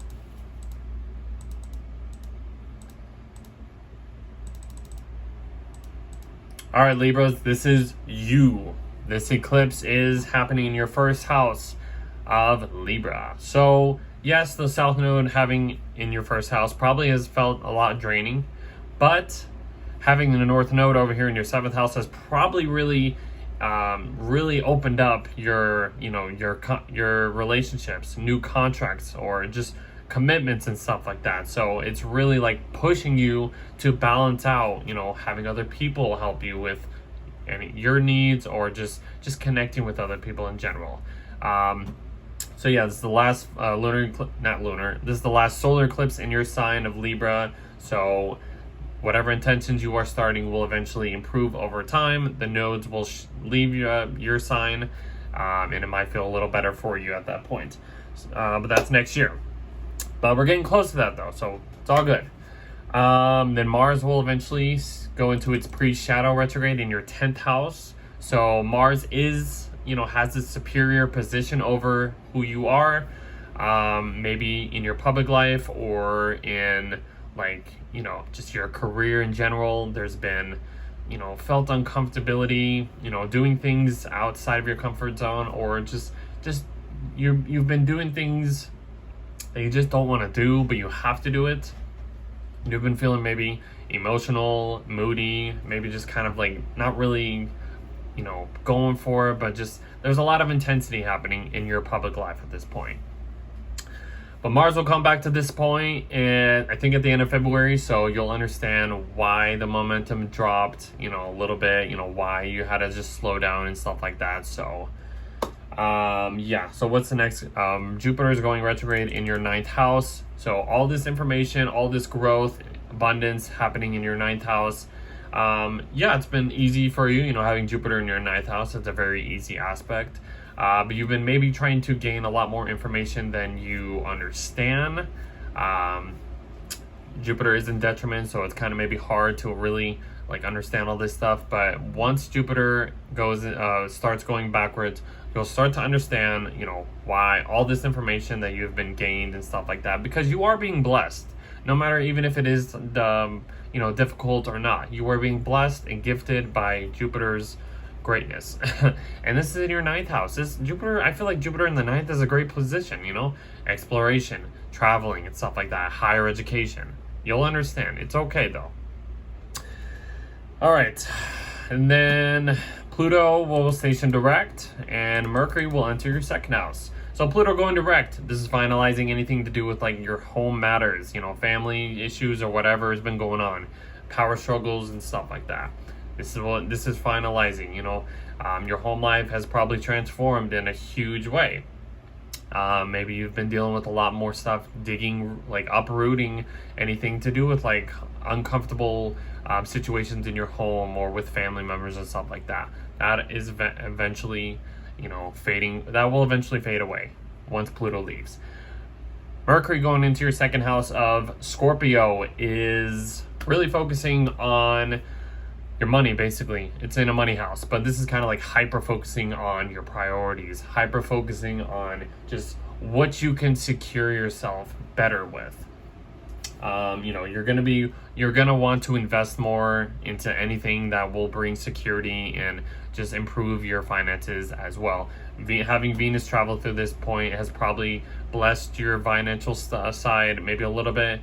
But as these planets go into your 2nd house of Scorpio, you will eventually understand that you are focusing on finances and improving your money. Okay, Full moon in Aries. This is going to be a heated, probably full moon. It's squaring Mars over here. So something to do with you, relationships, and your public life. It's going to be challenged. It's going to be, head-on, collisions and stuff like that. So take it easy. Mars is in Cancer. It's being affected by the luminaries. Chiron's in the mix of this. A lot of wounds, a lot of emotional stuff is going to be brought out to the surface at this point. So take it easy, guys. And then Venus will go into your third house, which will feel pretty nice for you Libras. You're going to be feeling explorative when it comes to, learning new information, new relationships and stuff like that. Writing projects, transportation, any of that kind of stuff. So that'll be nice. And then the sun will eventually go into your second house, like I just mentioned, to focus on your financial house. So that is going to be the rest of the month for you guys. All right, Scorpios. Everything is you're having an eclipse in your 12th house at this point. This is the last eclipse in Libra in your 12th house that you will be dealing with for over like 9 years and stuff like that. So it's all good, even if there's been a lot, like your subconscious side isolating yourself has probably maybe felt draining and stuff like that. But this is really cleaning out all of this junk or whatever that you've been dealing with and stuff like that, past situations and stuff. It's probably eventually going to start to feel healing once the nodes leave these two signs. It's been in these two healing signs, or healing houses I should say, 12th and 6th, so it'll eventually work out in the best way possible. Then Mars will eventually go into shadow in your 9th house of Cancer. So yeah, maybe you've been having this desire to just go out and explore, but you've been kind of feeling resentful or resisting this kind of feeling because Mars is in its sign of fall. It's feeling a little bit emotional. It's feeling passive aggressive. You're like, I don't know if I want to or not. Even though I kind of feel like I want to, but then the momentum will start to slow down. So it'll probably eventually work things out when eventually Mars goes direct, and you'll whatever has been going on. But yeah, it's gonna start at this time. So just take it easy when it comes to traveling, or you're trying to travel and things just not working out for you, or just whatever it is. So, and then Jupiter will station retrograde in your 8th house. So all of this information that you have been blessed with when it comes to like psychological connections, intimacy, paying off debts, or just debts in general. Maybe you've been inheriting a lot more resources or finances, or just really helping other people out, or other people helping you out when it comes to like money situations, or like I said, resources and stuff like that. So this will be the time to review all of this information that's been going on. And yeah, so what's the next thing going on? I think it's Mercury. So Pluto stationing direct in your 3rd house, and Mercury going into your 1st house. So Pluto stationing direct in your 3rd house. There's been a huge transformation in the way you probably have been communicating or expressing your thoughts and ideas, dealing with siblings, transportation, dealing with any social media stuff, writing projects, dealing with relatives, any of that kind of stuff.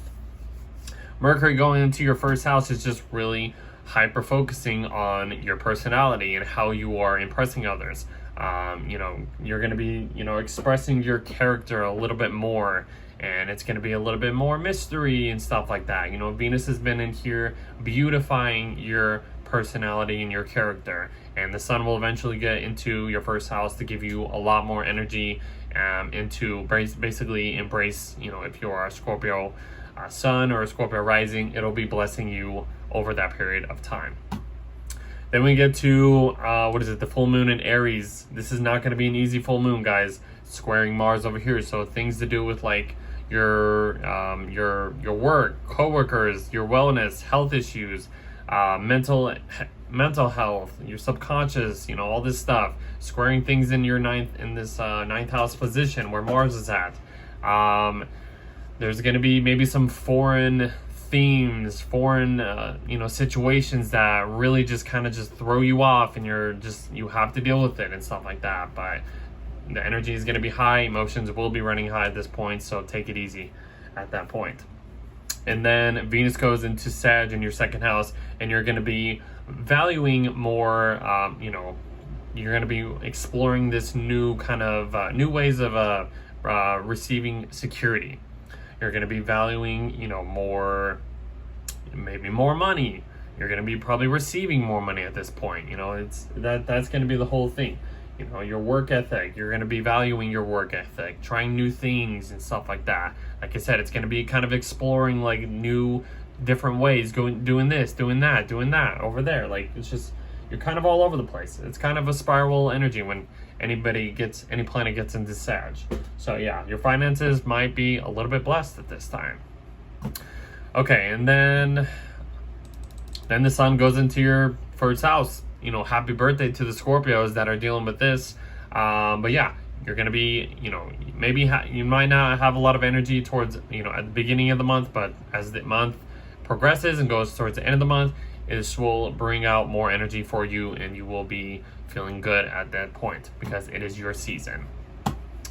And that is it for you, Scorpios.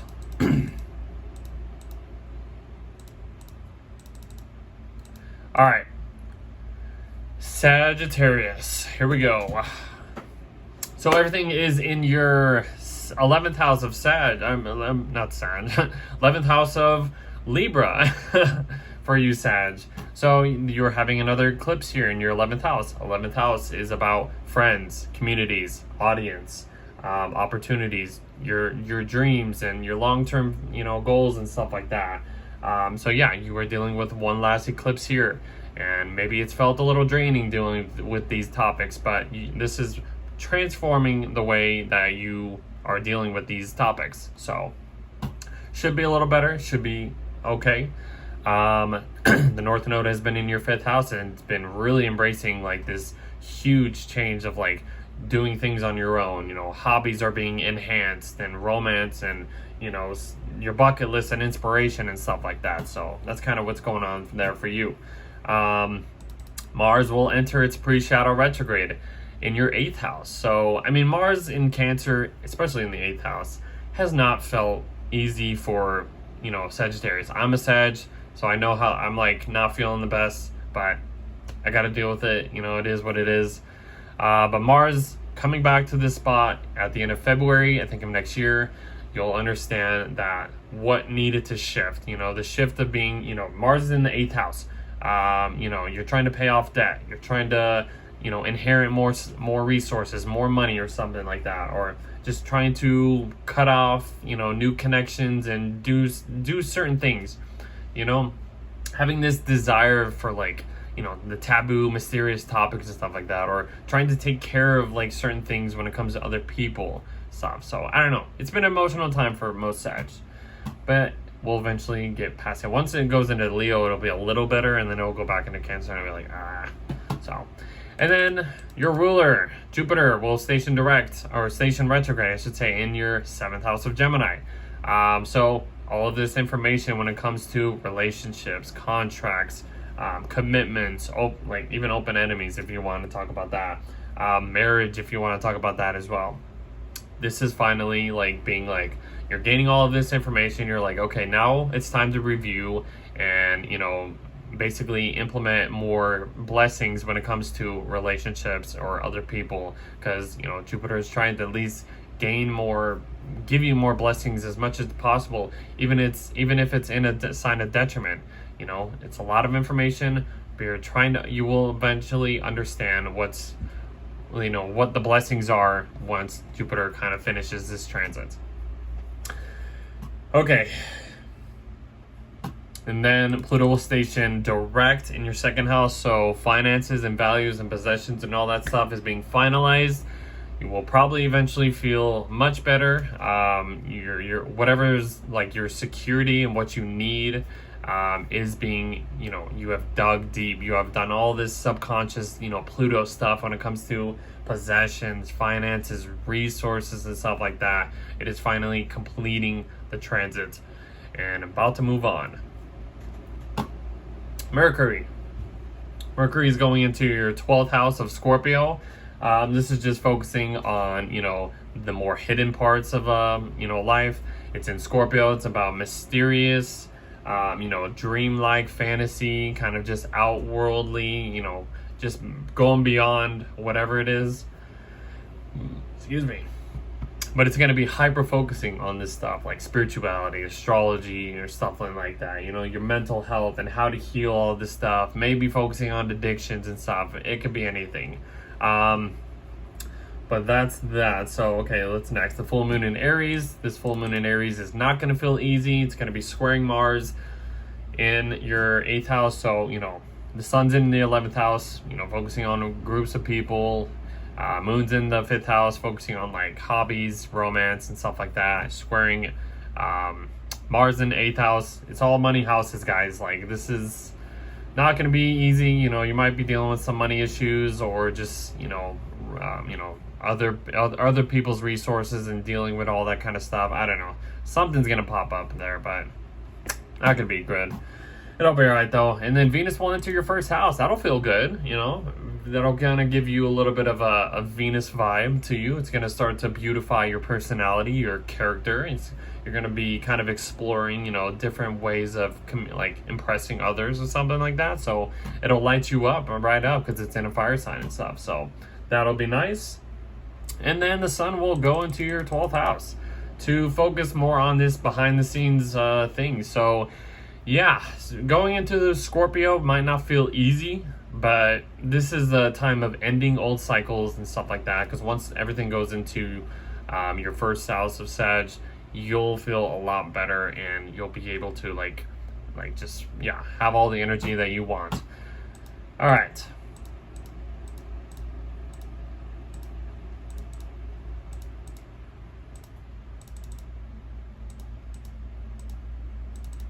Oh man. Okay, hold on. We're getting to you, Caps. Alright, Capricorn. So everything is in your 10th house. You're having an eclipse in your 10th house again. So this career sector is being transformed. It's being eclipsed. It's being, shooken up in a bit. You're going to understand, maybe you've been leaving a job, or you've been changing jobs, having the South Node in your 10th house. You've had a North Node in your 4th house. Maybe you've been, moving houses or changing, relocating and stuff like that. This is just the finalization of okay, whatever is in your public life is being transformed. It's being released. Something is just being changed out here in the open. And then, let's see, what's the next thing? It's Mars, right? Yeah. Mars is going into shadow in your 7th house. Let me get back to that. Okay. Mars is going into shadow in your 7th house. So maybe your relationships have felt confrontational, maybe intense, maybe emotional and stuff like that. You've been dealing with these oppositions and stuff. So that probably hasn't felt easy for you. And having Mars basically going retrograde in this part of the chart in your relationship sectors, it's gonna be a little tough for you guys. So, but just try to take it easy. Try to take it easy on other people, even if the other people are lashing out onto you, and you just want to just be like, "I'm done." No. So it's trying to at least find some balance. You might have to take care of other people that you really don't feel comfortable taking care of, but it's really focusing on your relationships at that point.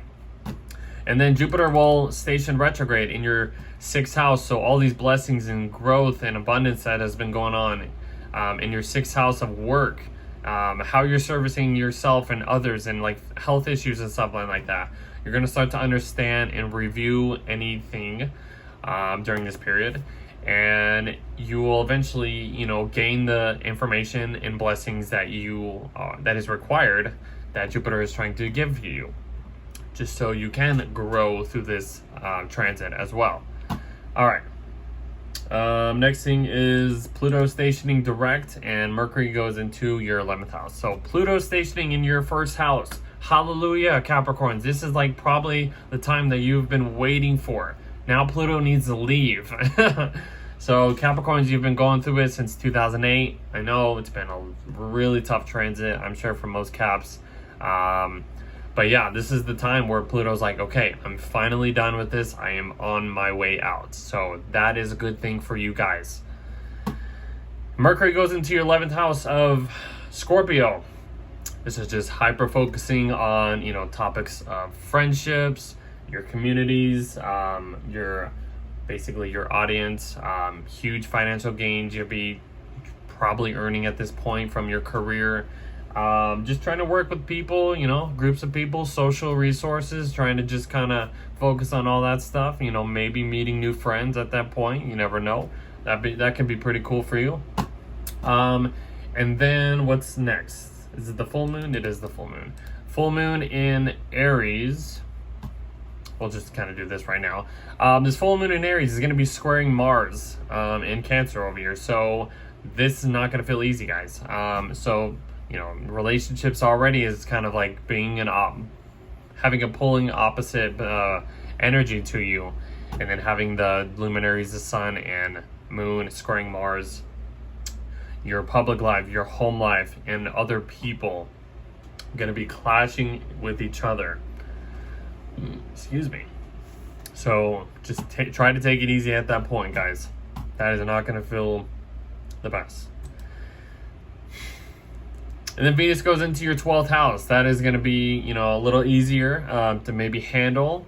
Venus in the 12th, you're going to be kind of exploring this psychological, not really psychological, but just like subconscious kind of, vibe. This is kind of like the ending cycle before everything starts again to do your sign. But yeah, so she's going to be, Venus in your 12th is really valuing more secret relationships, the more hidden parts, maybe kind of low key on what you are, who you're relating to, what you're doing in relationships and stuff like that. You're kind of keeping it on the down low. So, but yeah, you're exploring a lot more mental health stuff, isolations, hidden, spiritual stuff, whatever it is.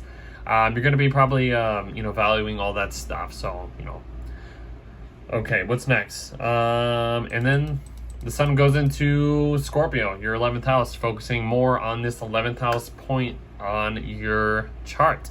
So friendships, communities, work with other people, groups of people, stuff like that, gaining your audience, gaining more financial gain from your career. That's kind of the vibe for it.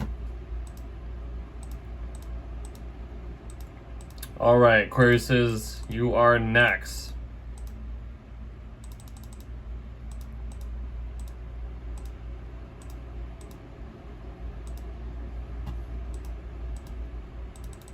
All right, so Aquarius, you are having this eclipse in your 9th house of Libra. So it'll be, in a good trine to your first house, which is nice. It's easier for you.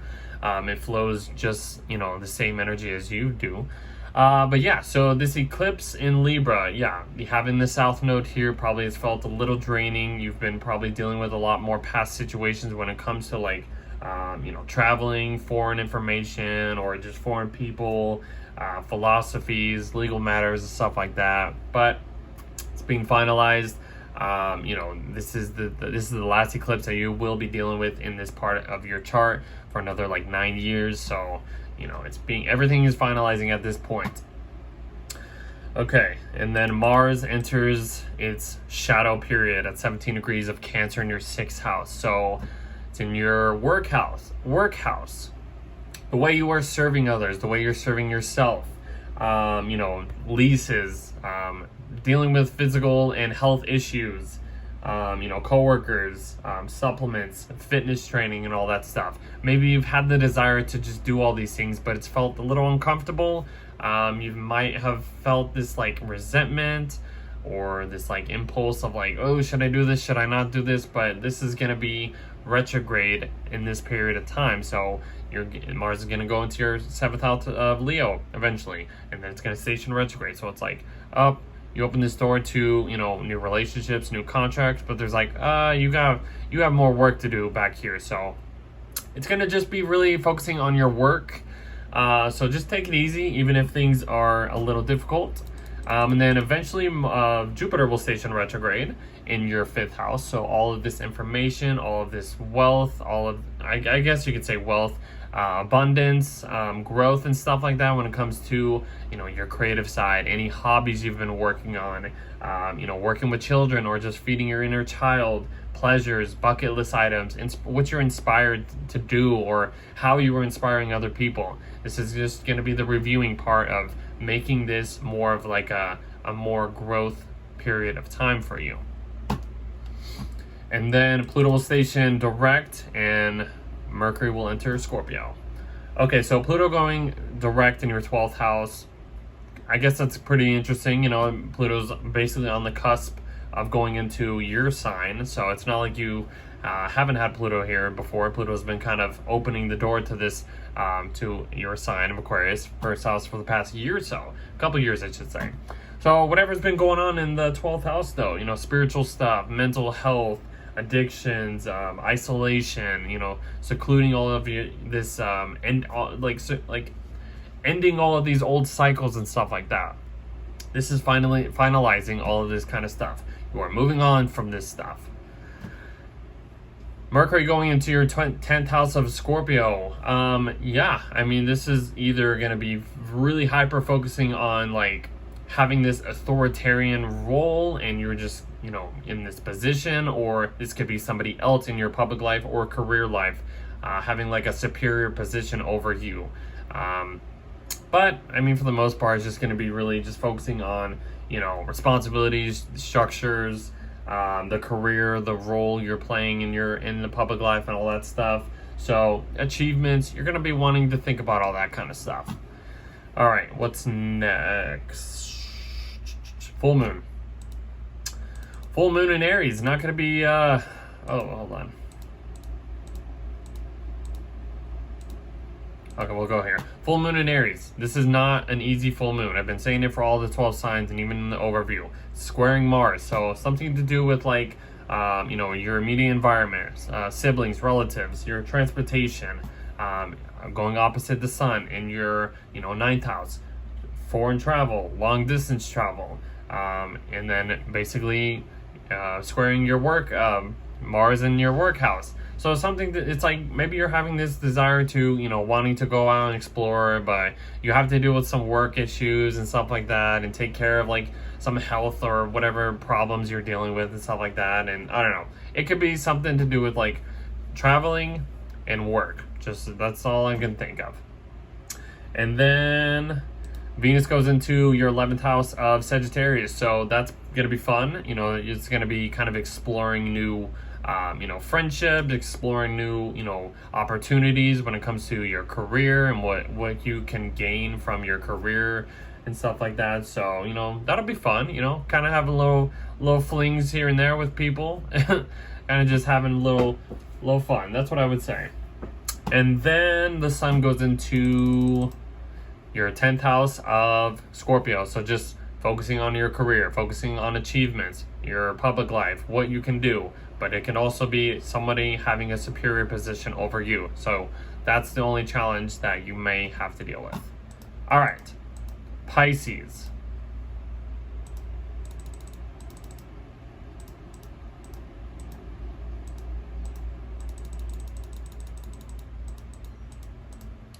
Okay, so last sign, Pisces. Everything is happening in your 8th house. So this is a deepening relationship house.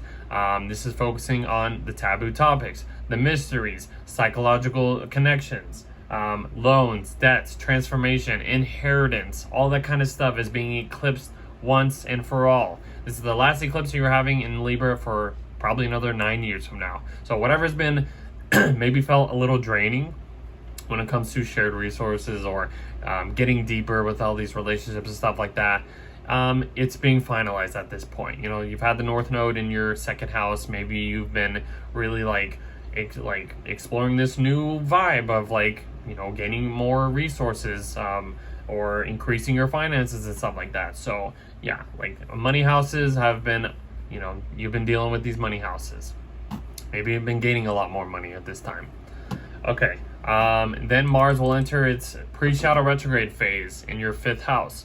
So yeah, I mean, it's in a water sign for you Pisces, so that might feel a little better for you. But yeah, so Mars going into its pre-shadow phase, starting its retrograde cycle.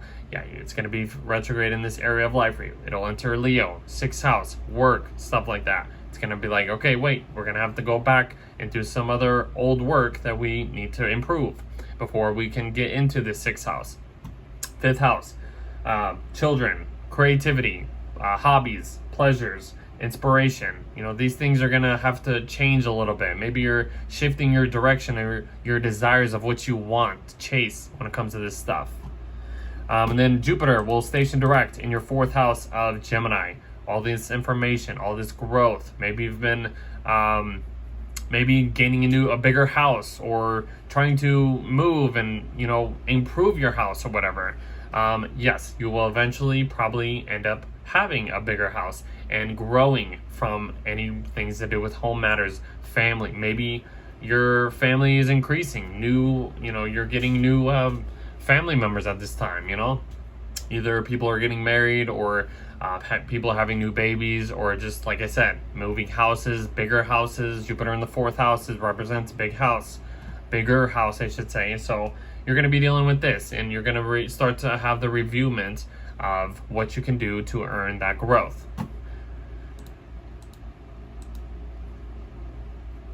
Pluto stationing direct in your 11th house is just really finalizing all of this, stuff to do with friendships, community-based matters, opportunities, like working with alliances and networking, all that stuff. This is being finalized. Pluto is leaving this point for you. So anything that has been uprooted from this, these themes is finally being finalized, and you're finally being like, okay, we can move on from this point. Mercury going into your 9th house of Scorpio. Yes, it's a water sign. It's going to feel a lot more smoother for you. It's going to really hyper focus on, higher education themes, traveling, foreign themes as well. I mean, like foreign education, foreign places and all that stuff. You're going to be, thinking about all this stuff, dealing with any legal matters. This is going to continue even when the sun gets in here. Okay, what's next? Full moon in Aries, I think. Yeah, full moon in Aries. This is not going to be an easy full moon, guys. The moon's in Aries, conjunct Chiron, and sun's over here in Libra, and they're both T-squaring Mars and Cancer. So this could really shake up some money themes, This are kind of money houses, so something to do with like other people's money, other people's resources with your resources or money, and like creative hobbies and entrepreneurship and stuff like that. It's going to be clashing at this point. Might not feel easy, but maybe you have to deal with some like money situations. Okay, and then Venus goes into your 10th house of Sag.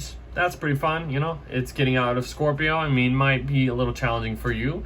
It's bringing more fire in your water, but Venus in Sag is going to be probably just exploring new ways. It's in your 10th house, exploring new ways, new roles that you can play in your career life, in your public life. You might be maybe attracting more achievements, attracting more respect in your public life and stuff like that. So attracting new structures and responsibilities, just trying to bring more ease into your public life. And then I think the sun, yeah, and then the sun enters your 9th house, so maybe you'll be traveling at this point. Maybe you'll just be focusing more on like this, foreign themes, higher education, any of that kind of stuff, philosophies, dealing with legal matters, any of that kind of stuff. So that is it. That is October, guys. If you are still here, thank you so much. Please like, share, subscribe for more videos. Comment your comments, and I really hope you enjoy this month. This is going to be an interesting month, guys, so let's enjoy and kind of like digest all of this eclipse, basically everything that's been happening. But yeah, this Mars retrograde guide is not going to be easy, but we will have to get through it. This is the month where it will begin. So I hope you enjoyed this video. Thank you all for being here, and I will see you in the next one.